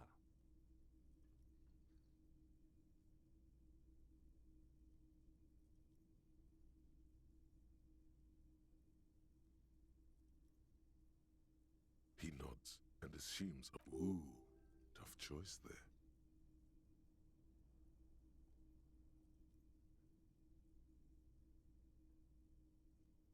The gnome of Jeroma. Oh, yes. None of its victims survived. Grieving relatives never even found their bodies because it was reportedly a small creature with webbed feet. A couple of campers found it when it was already dying. They heard it still took the gnome of Jeroma an entire day. If the body of the creature was found, why aren't there detailed illustrations of it in science textbooks, confirming the existence of this very... Alas, the first scientist who got his hands on the creature's corpse put it in a jar of formaldehyde. Instead, all the venom leaked out of the creature's teeth and into the surrounding liquid, dissolved. Alas, always alas, and then it was gone. Isn't that overly convenient?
perfectly good explanation.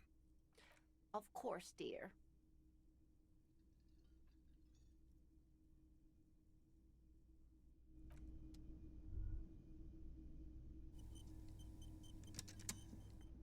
Can I help you?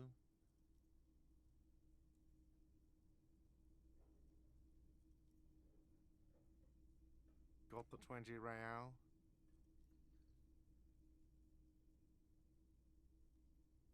Good.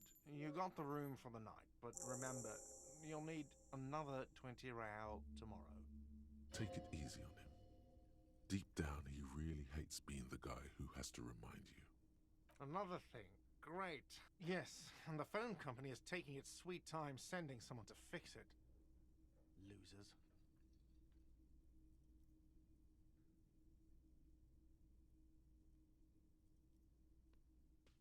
Who told you that?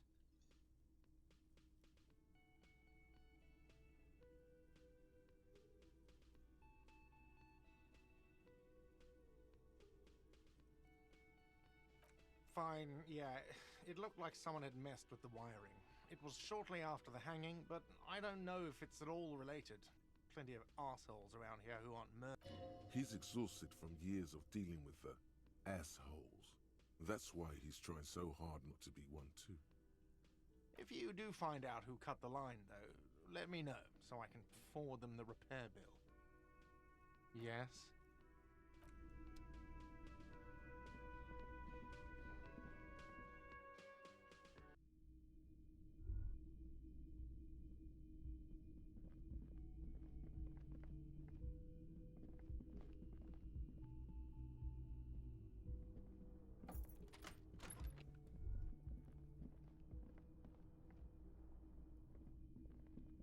A mirror hangs on the bathroom wall. In it, your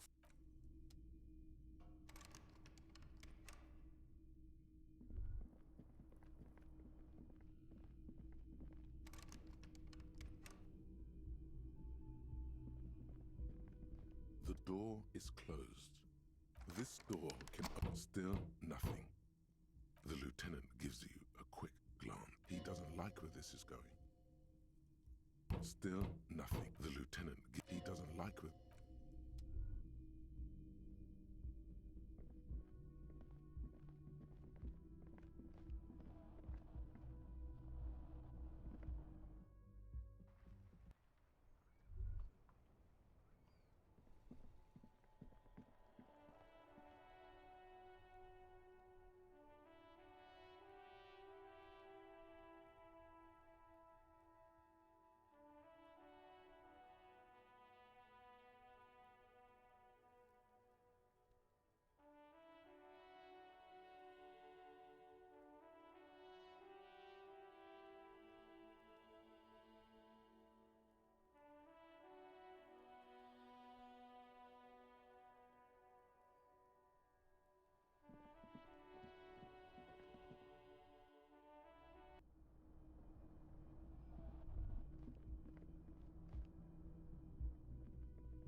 Yes?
I've got nothing to say to you.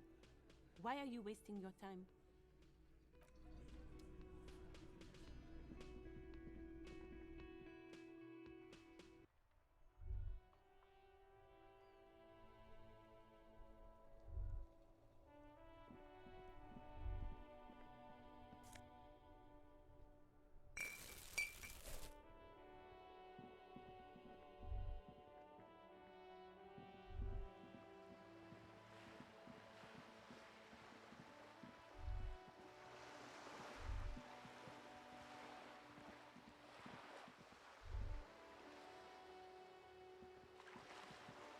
This coin-operated viewer is facing south. The instruction manual says to insert 25 centimes and pull the handle, while your money disappears into the curtains on the display open. You lean in to catch the view. It's blurry, different blues and greens. In the middle of the shimmer stands a drab grey shape, like a ghost.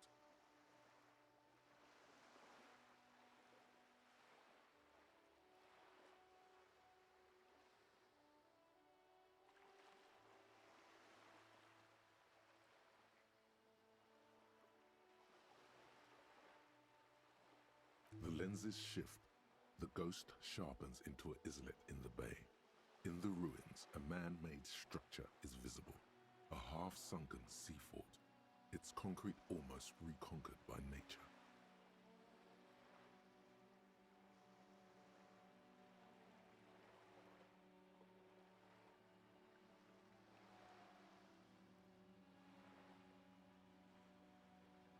It looks as if it was abandoned quite some time ago. Nothing but a rotten tooth remains of the anti-aircraft tower. A lonely birch tree grows out of it, its leaves ripped from it by the winter wind.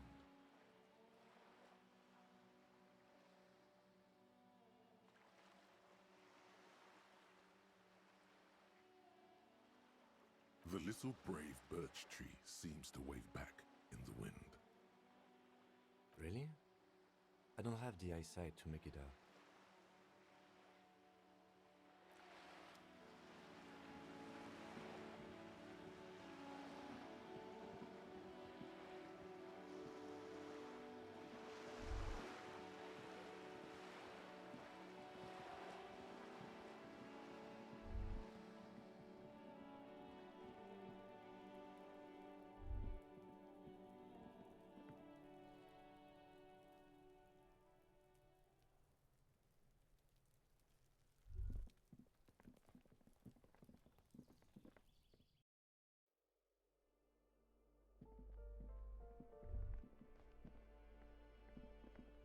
A shabby door hangs oddly on its hinges, secured to the doorframe with a safety chain. An unpaid energy bill is attached, threatening to cut off the electricity. It's addressed to Mr. Uno Doroita.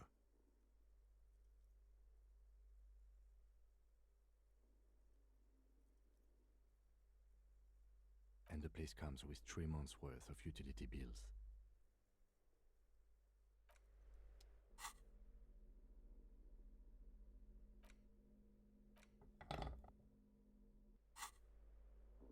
A shabby door hangs oddly on its hinges. It should be easy, but it's just an awkward angle, okay? The door doesn't really open wide enough to really get the cutters through. You can't get the leverage you need, and the cutters are blunt. And the chain is just super strong, okay? It's not your fault you can't cut it. Trouble with the chain, officer?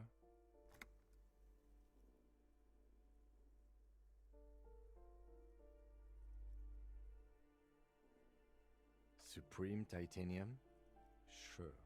The door inside this complex has super hard, super expensive chains. You can't stand for that. Come on, show him what you can really do.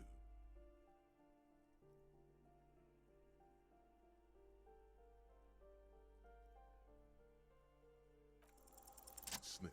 So much for that goddamn chain. The links fall to the ground on the other side of the door. You have bested the titanium menace. I know there's no stopping you, but let's at least make this quick.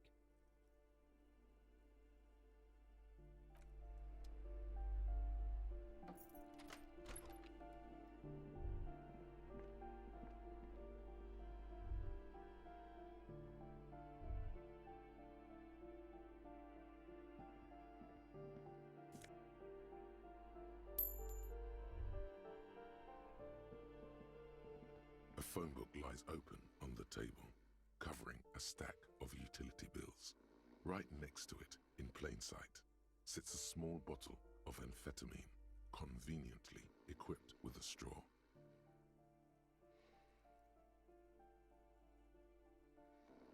Good.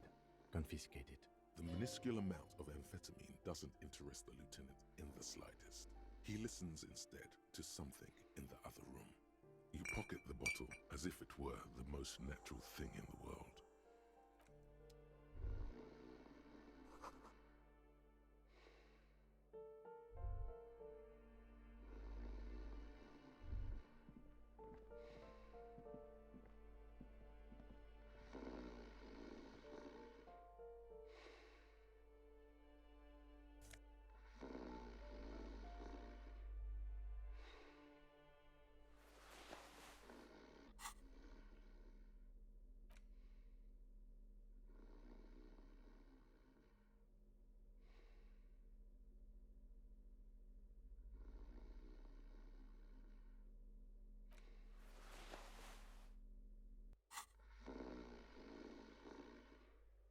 A bundle of clothes heaped on the bed, a stained parka, some towels and a duvet, some socks even.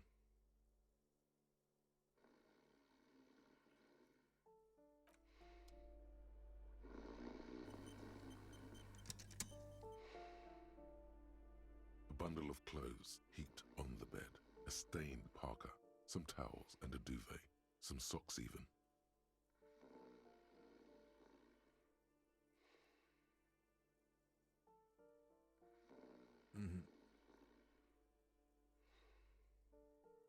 Something underneath there is breathing.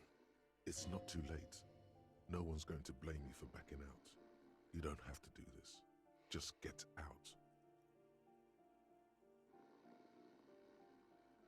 Your hand touches a greasy duvet covered in cigarette burns and ketchup stains. You hear a growl. There is something alive underneath it. You see a 60-year-old, fat, red-headed man passed out from large amounts of alcohol, and God knows what else. The smell of shit rises from his mouth. You don't have to take him down. He's already down. I'm afraid it is. Look, it moves.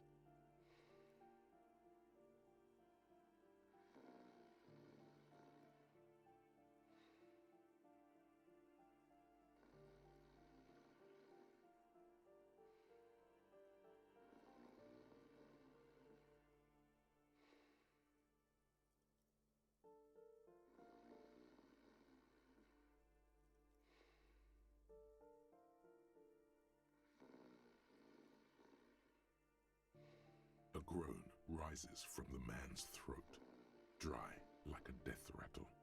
He's trying to say something in his sleep.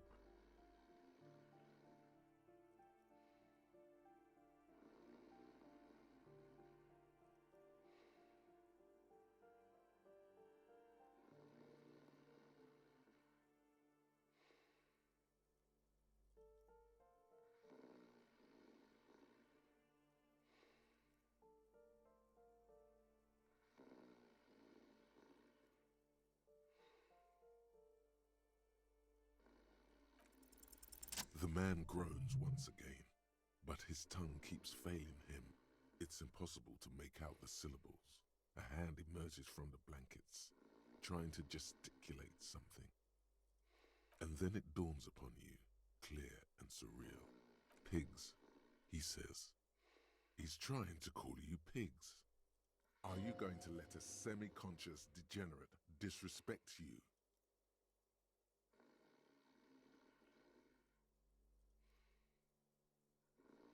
His hand falls back on the bed, limp and defeated. A loud snore escapes his mouth. He's asleep again. At least he got to say his piece.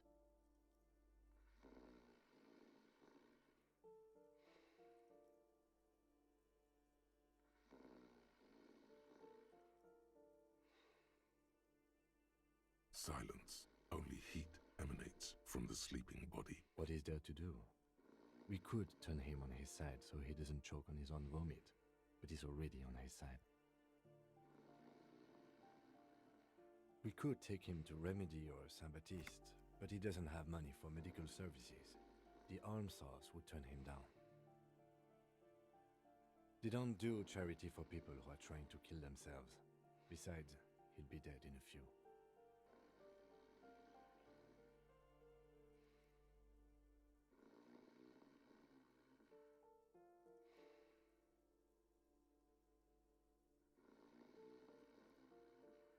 Years, months, weeks.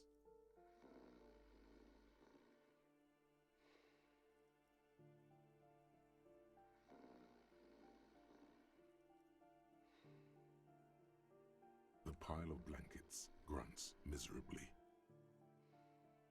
Well, judging by the color of his hair, I would say yes, it is.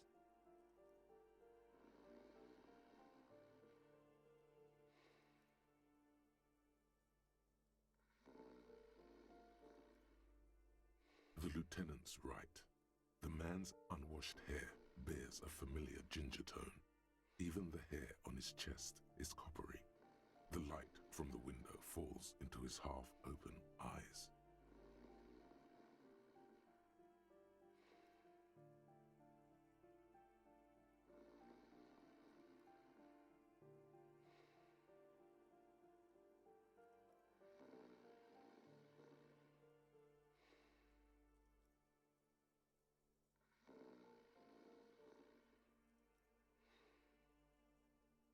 No, it really doesn't. This looks very hard to recover from. This man won't be feeding his family anytime soon. Not that he was, but at least he won't be beating his son.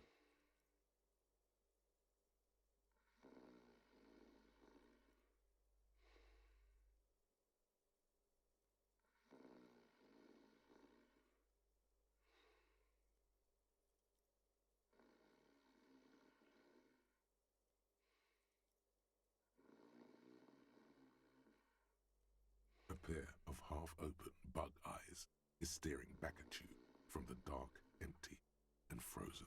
It's clear that the person behind them is not awake. Can't you tell? It happens to exceptionally committed substance abusers. They fall asleep with their eyelids still open. Not a pretty sight.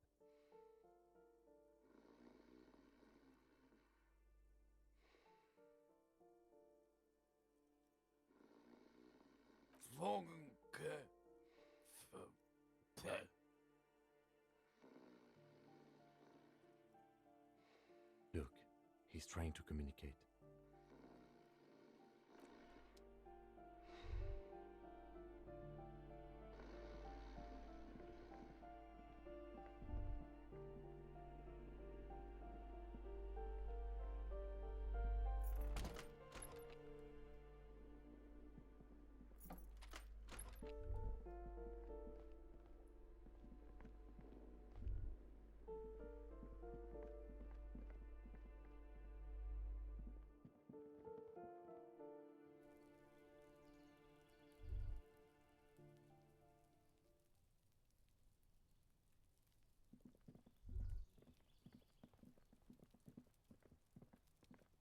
This door is made of metal, and no one answers. We should return in the evening.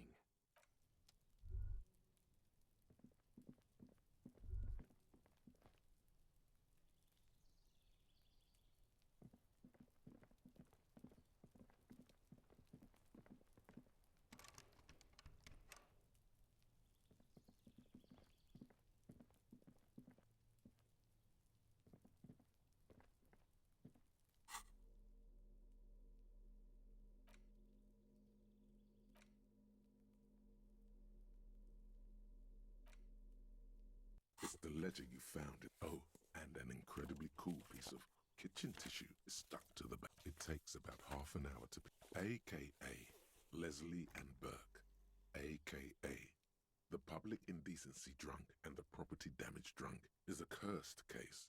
It has been passed from unsuspecting officer to unsuspecting officer for 10 years. On January 29, the unsolvable case made its way to you. Why you accepted it, it is unclear. Every officer, and indeed most civilians in Jamrock, know it's unsolvable. Leslie will always take his pants off when he's drunk. Burke will always trash everything. It's just what they do. It is their nature. You cannot change the nature of a man, and you can't lock them away because public indecency and small-scale property damage are not punishable by incarceration.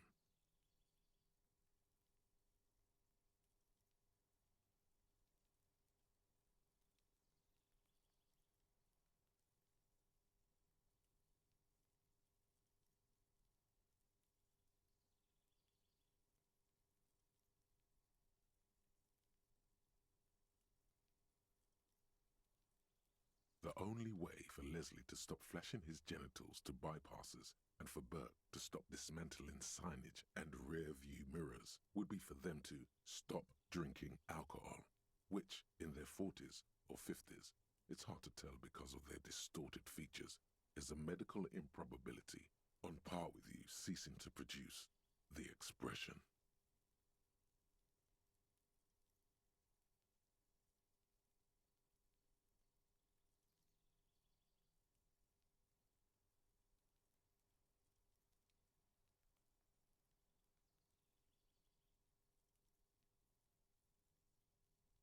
You would think that, but you're wrong. Where's the fun in exposing your genitals or breaking stuff in your own home? No, Leslie and Burke are on the corner of Main Street and Perdition, because that's where the action is. Can you keep yourself off the streets? Threatening, fines, dragging them to the station, locking them up in the hellholes they live in, locking them up in the station, hypnotherapy, even trying to get the local gang of Zemyaki to take them out. The Zemyaki gave them ethanol, so Burke and Leslie would expose and rampage even harder. You tried it all, and still the complaints wouldn't stop, as they hadn't stopped for 10 years. It's plain to see from the files that you, Satellite Officer JV, and Special Consultant TH had more important cases to attend to. You uncover cross-reference to several ongoing investigations, each brought to a standstill every time you drive down Main Street. Because there they are, on the corner of Perdition. And what is Leslie doing? No, that's Burke. Leslie's shtick is flashing his genitals, remember? How will you ever solve the unsolvable case if you can't even get that straight? Well, turns out it's pretty simple. The case becomes considerably less comic one day when Burke takes a swing at your ledger. He must have it confused with the property he likes to damage, but the joke's on him. The officer is also drunk. Way more drunk than Burke there. And let's be fair, you also have party eyes. You slam the hardened plastic board in his face, then proceed to beat him unconscious with it. In the process, the ledger sustains damage. The compartment within, reserved for permeable documents, is jammed shut. You stop your assault on the now unconscious Burke to open it, but are unable to do so. The officer began to cry, reports Leslie, who, at this point, is tending to Burke.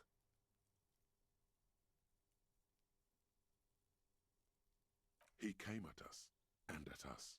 I think he was trying to kill Burko. While trying to kill Burko, you slowly come around. The permeables compartment is open. You've smashed it open on poor Burko's kneecaps. The good news is, Burke can't walk anymore. Can't get out of his apartment, an invalid. With Burke to tend to, Leslie cuts back on the indecent exposure. Maybe he flashes his genitals to Burke. Who knows? But both drunks are off the street. The complaints stop. The unsolvable case is solved.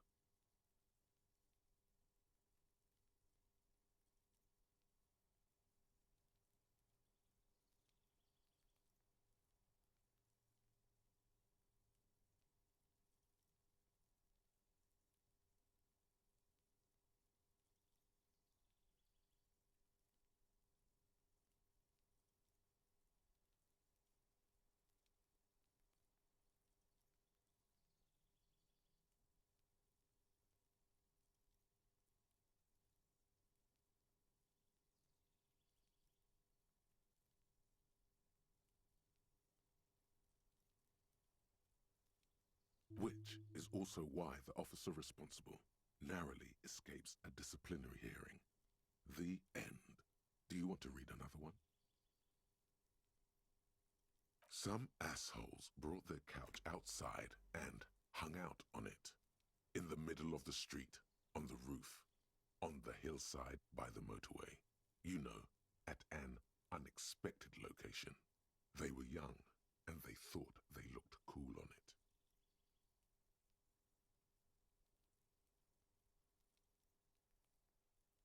Yes, as you've said here, insufferable rock and roll assholes.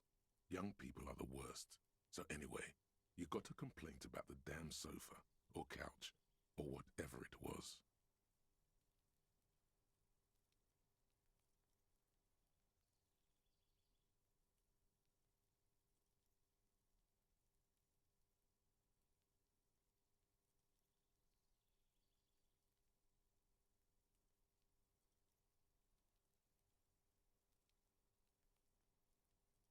They were leaving it out in all these unexpected and whimsical locations.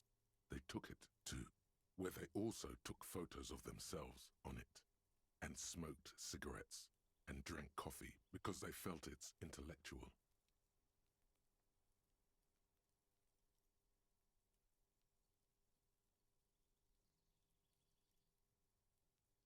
Cigarette butts, coffee cups, stupid couch. You had to clean it all up, and you did. So congratulations to you. Case solved. No, you didn't have time for that. These notes show that you have what is called a real goddamn job. You don't have time to be chasing down the couch assholes. You have a real job to do. What next? Murder. Tum-tum-tum at the hookah parlor was a case originally assigned to an officer called Joseph Mills, who is now dead, of circumstances completely unconnected to murder at the hookah parlor.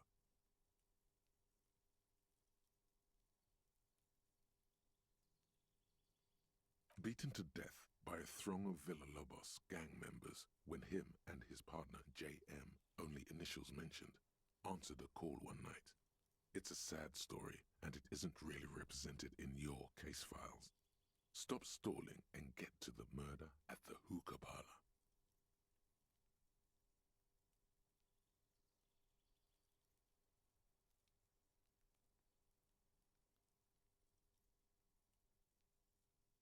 Joseph Mills was on this case that he just couldn't solve, was doing it solo, said it was a real nutcracker, a real brain twister, was on it for, like, a month. The captain got impatient. Shit or get off the pot, Mills.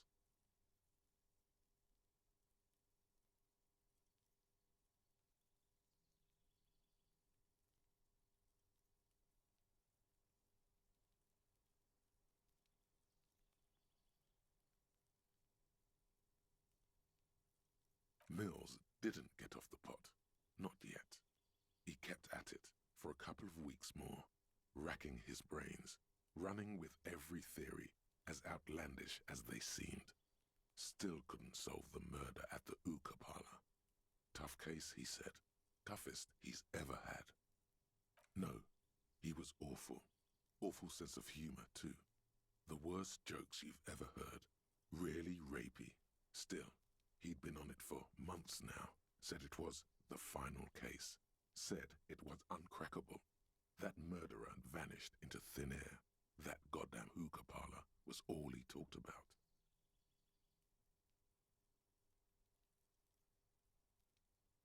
Okay, so the case is handed to you because Mills isn't getting anywhere, and you look into it.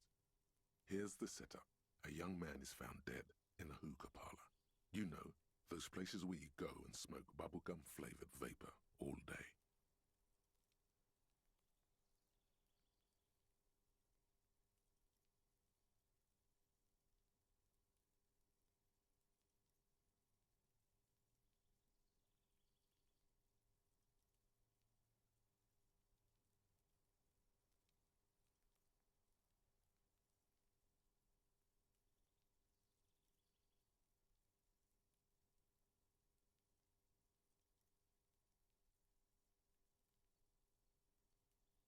No, it's soot and water vapor. It doesn't do anything. Yeah, really lame. So anyway, young man in his 20s found with his skull busted open, right on the floor of the hookah parlor, in the middle of the day. No one else is in there. Only client that day. In perfect health, too. Some kind of movie producer.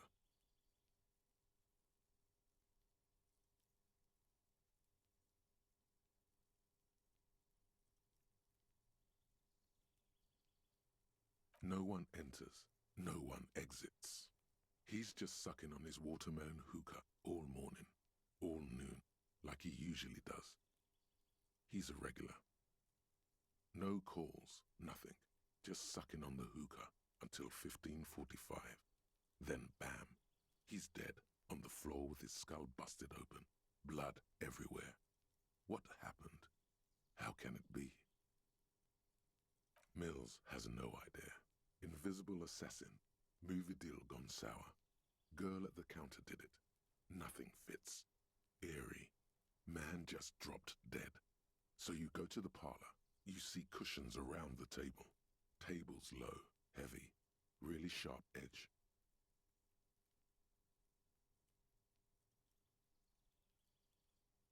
See? You can't even read the thing without solving it. Yeah, it was that. Turns out hookah does do something. It turns off your brain's oxygen supply, and you don't notice it until you get up to go to the bathroom. Yeah, he liked his hookah. Stephen was his name. Smoking hookah. Didn't you hear? I don't know. Trying to come up with a movie script, maybe. Anyway, that was murder at the hookah parlor. Not much has changed in the meanwhile. A bunch of sodden papers still sags. Without resistance or sound, the two panels move against each other. The compartment is now open. Inside, you see 2 ticket stubs and a handmade postcard. You stare at the card, willing your hand to move. It refuses. It's too much. Not again. 2 octopuses are smiling, reaching their tentacles toward each other in the colored pencil drawings. The tickets permit access. It's slightly, ever so slightly, difficult to breathe once you've done so. The drawer is locked. Blue ink drips from the white pages in your hand.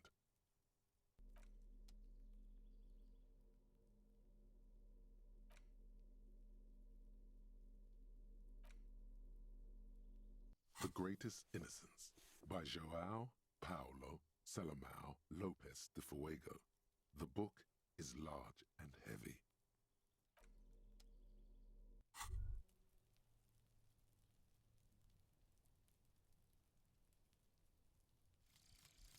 Jamais vu. Derealization. Jamais vu. The opposite of déjà vu. Not already seen, but never seen. Everything that should be familiar appears strange and new, like some half-forgotten day in your childhood. Only now. That's the feeling you've been having.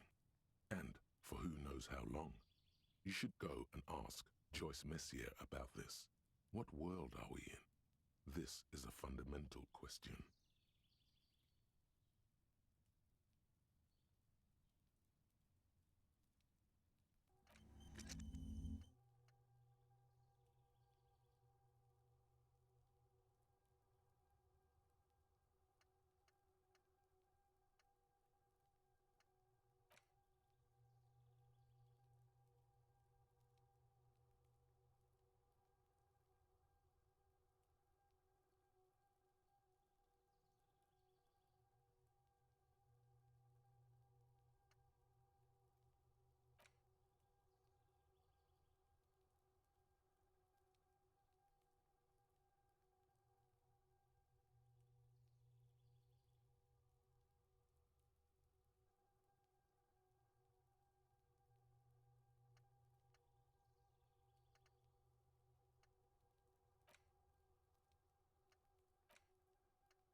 The Greatest Innocence by João Paulo. Browsing through the various chapters, you try your best to understand the ceaseless overflow, the sprawl of names, dates, places, events historical.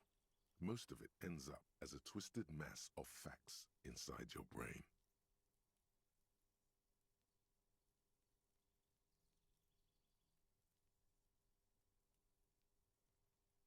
Your educational survey is done. Did you catch any of that? No. Oh well, it's pop quiz time. Let's see what you've learned. This might take a few minutes. You ready? That's the spirit. Here we go. Question 1. Who was the first innocence? Oh yeah, this is what I was made for.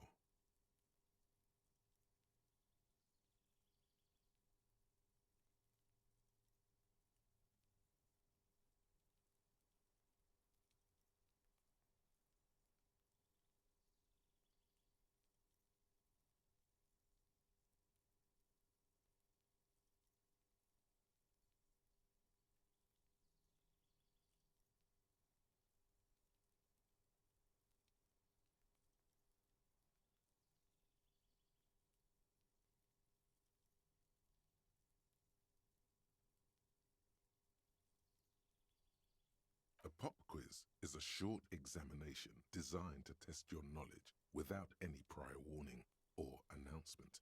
Such exams allow the teacher to assess how thoroughly the students have retained the material at hand.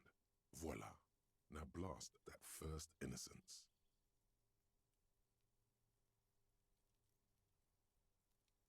Dolores Day. Dolores.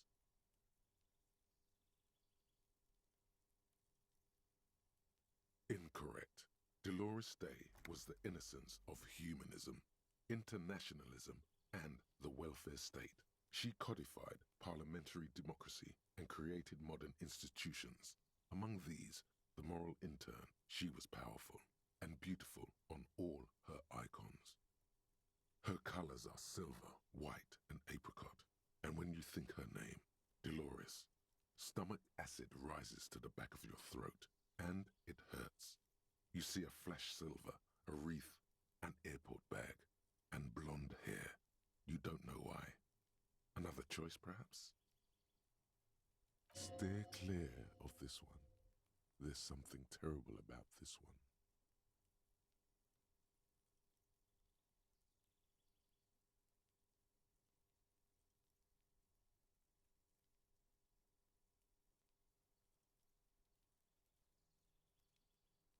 Yes, the quiz is impersonal. No need to rouse sensations in yourself at the mention of Dolores Day. Who was the first innocence? It wasn't. Incorrect. Sola was anointed during the previous century and even lived to see the current one. She was an urban planner who spoke her mind and largely left history to its own devices, encouraging people to excel on their own rather than prescribing to a deified model of history. She is often called an anti-innocence.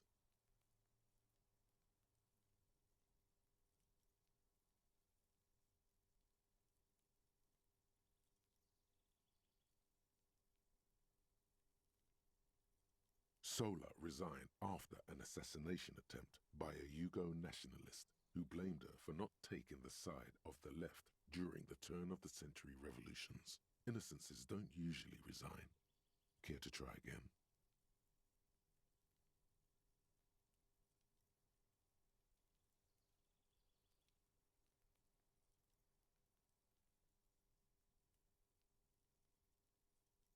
Correct. Nothing much is known about him. It's not even clear that he was a he, but Franco Negro presumed as such and called him Pius. He's depicted as a young man with molten gold pouring out of his mouth. All he spoke was gold. It's said he invented God and equality of men before God. He also introduced the gold standard as a way for measuring people's love for Aurum.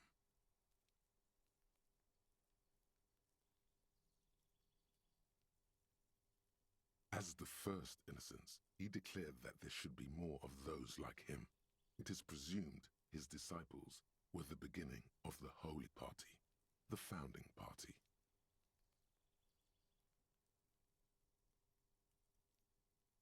Question 2. Who was the strongest innocence? Easy. Everybody knows the answer to this. You, me, anybody.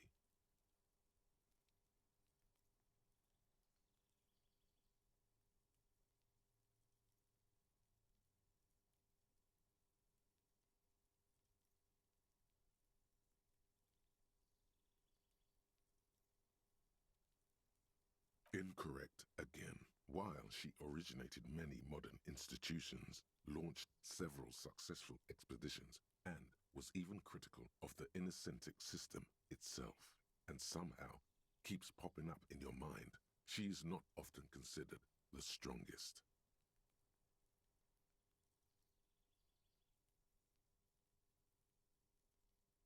Even though the words most associated with her rule are l'amour, la compassion, la autodiscipline, love, compassion, self-control, which could be seen as facets of strength.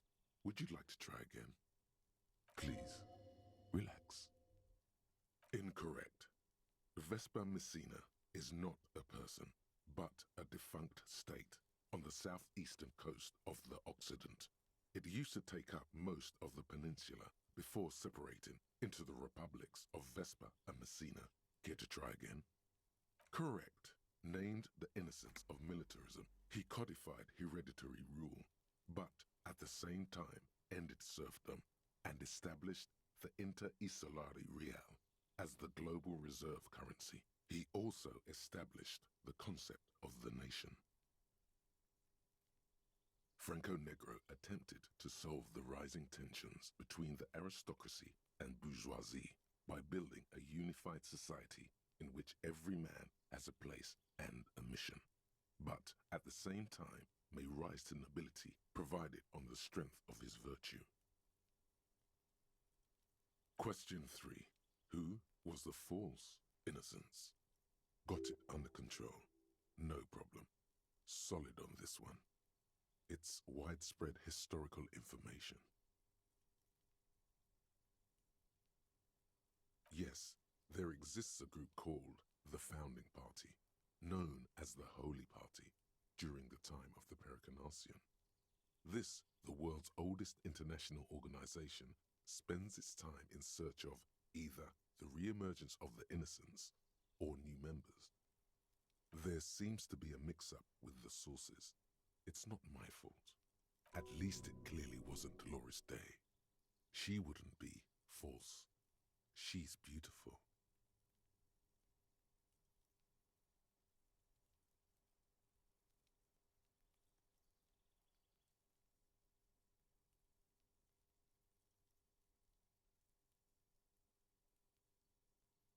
Correct. There have been a number of counter or false innocences, some assumed to have innocentic qualities, some who just thought so themselves. Occasionally, they have the support of a faction inside the ecclesiastic organization, and accusations of foul play have arisen. The most famous and important of these was Ernest Pasternak. He was into torture, despotism, hymns, cannons, and world conquest, but got defeated and humiliated by Stepan the Despicable of Kedra. Final stretch. You've come so far and learned so much. This is the most important one. Question 4. Who was the greatest innocence? The most important of them all. The most precious to humankind.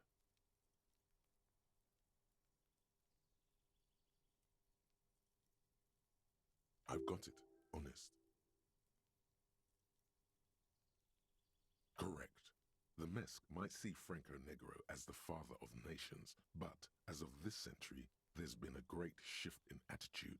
Dolores Day has become widely regarded as the greatest innocence, a most radical change to the whole fabric of the world.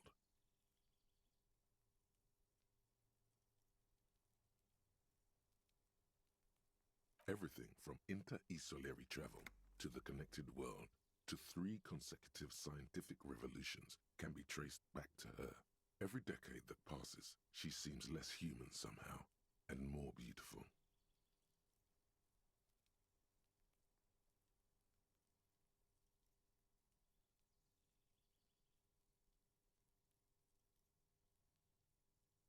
Congratulations on finishing the test.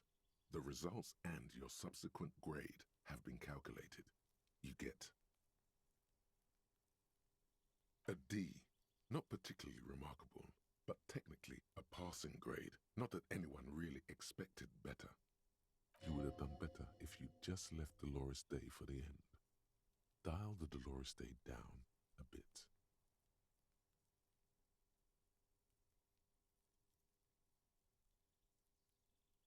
What's going on with you?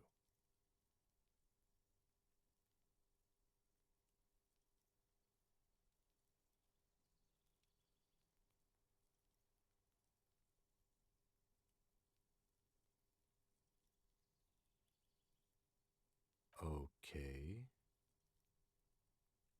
You are shouting at an inanimate object, like a real weirdo. No wonder you seem to have trouble with the right answers. Man, something's weird about this book. You should do something fun instead. Rock out. Forget about it. Browsing through the book again, you still have trouble understanding the torrent of information. It only seems to add to the confused jumble of facts inside your brain. Your educational survey is done. Did you catch any of that? No. Oh well, it's pop quiz time. Let's see what you've learned. This might take a few minutes. You ready? Probably for the best. It wasn't looking too good for you anyway.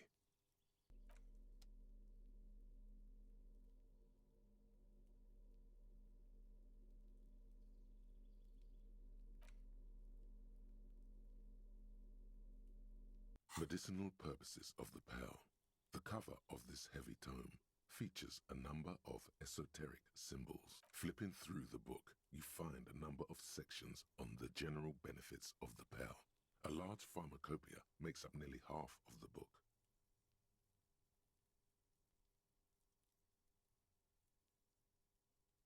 You come across the following explanation.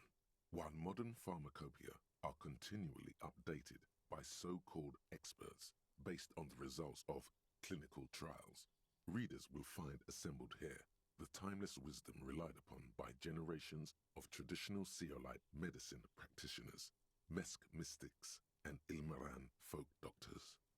It's all quackery, in other words.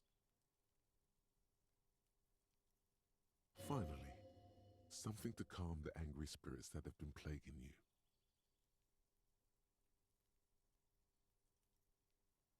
It seems to contain descriptions of the medicinal properties of various ingredients that may be gathered from the pearl, as well as instructions for producing a variety of herbal remedies.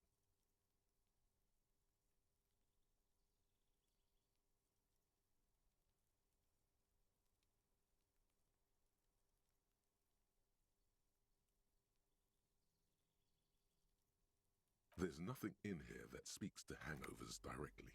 However, while browsing through the various descriptions, you become convinced that you could assemble something from the ingredients listed here.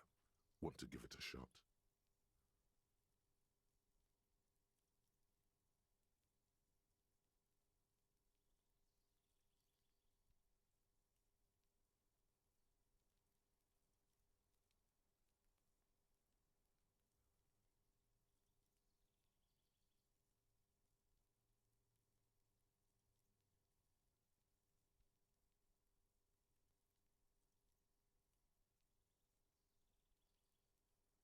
First, you need to choose a base ingredient.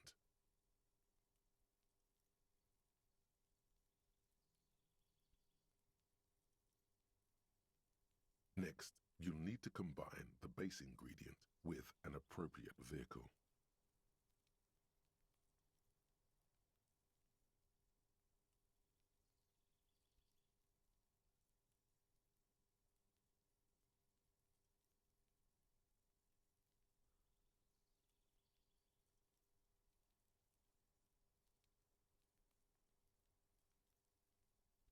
Lastly, is there anything else you'd like to add?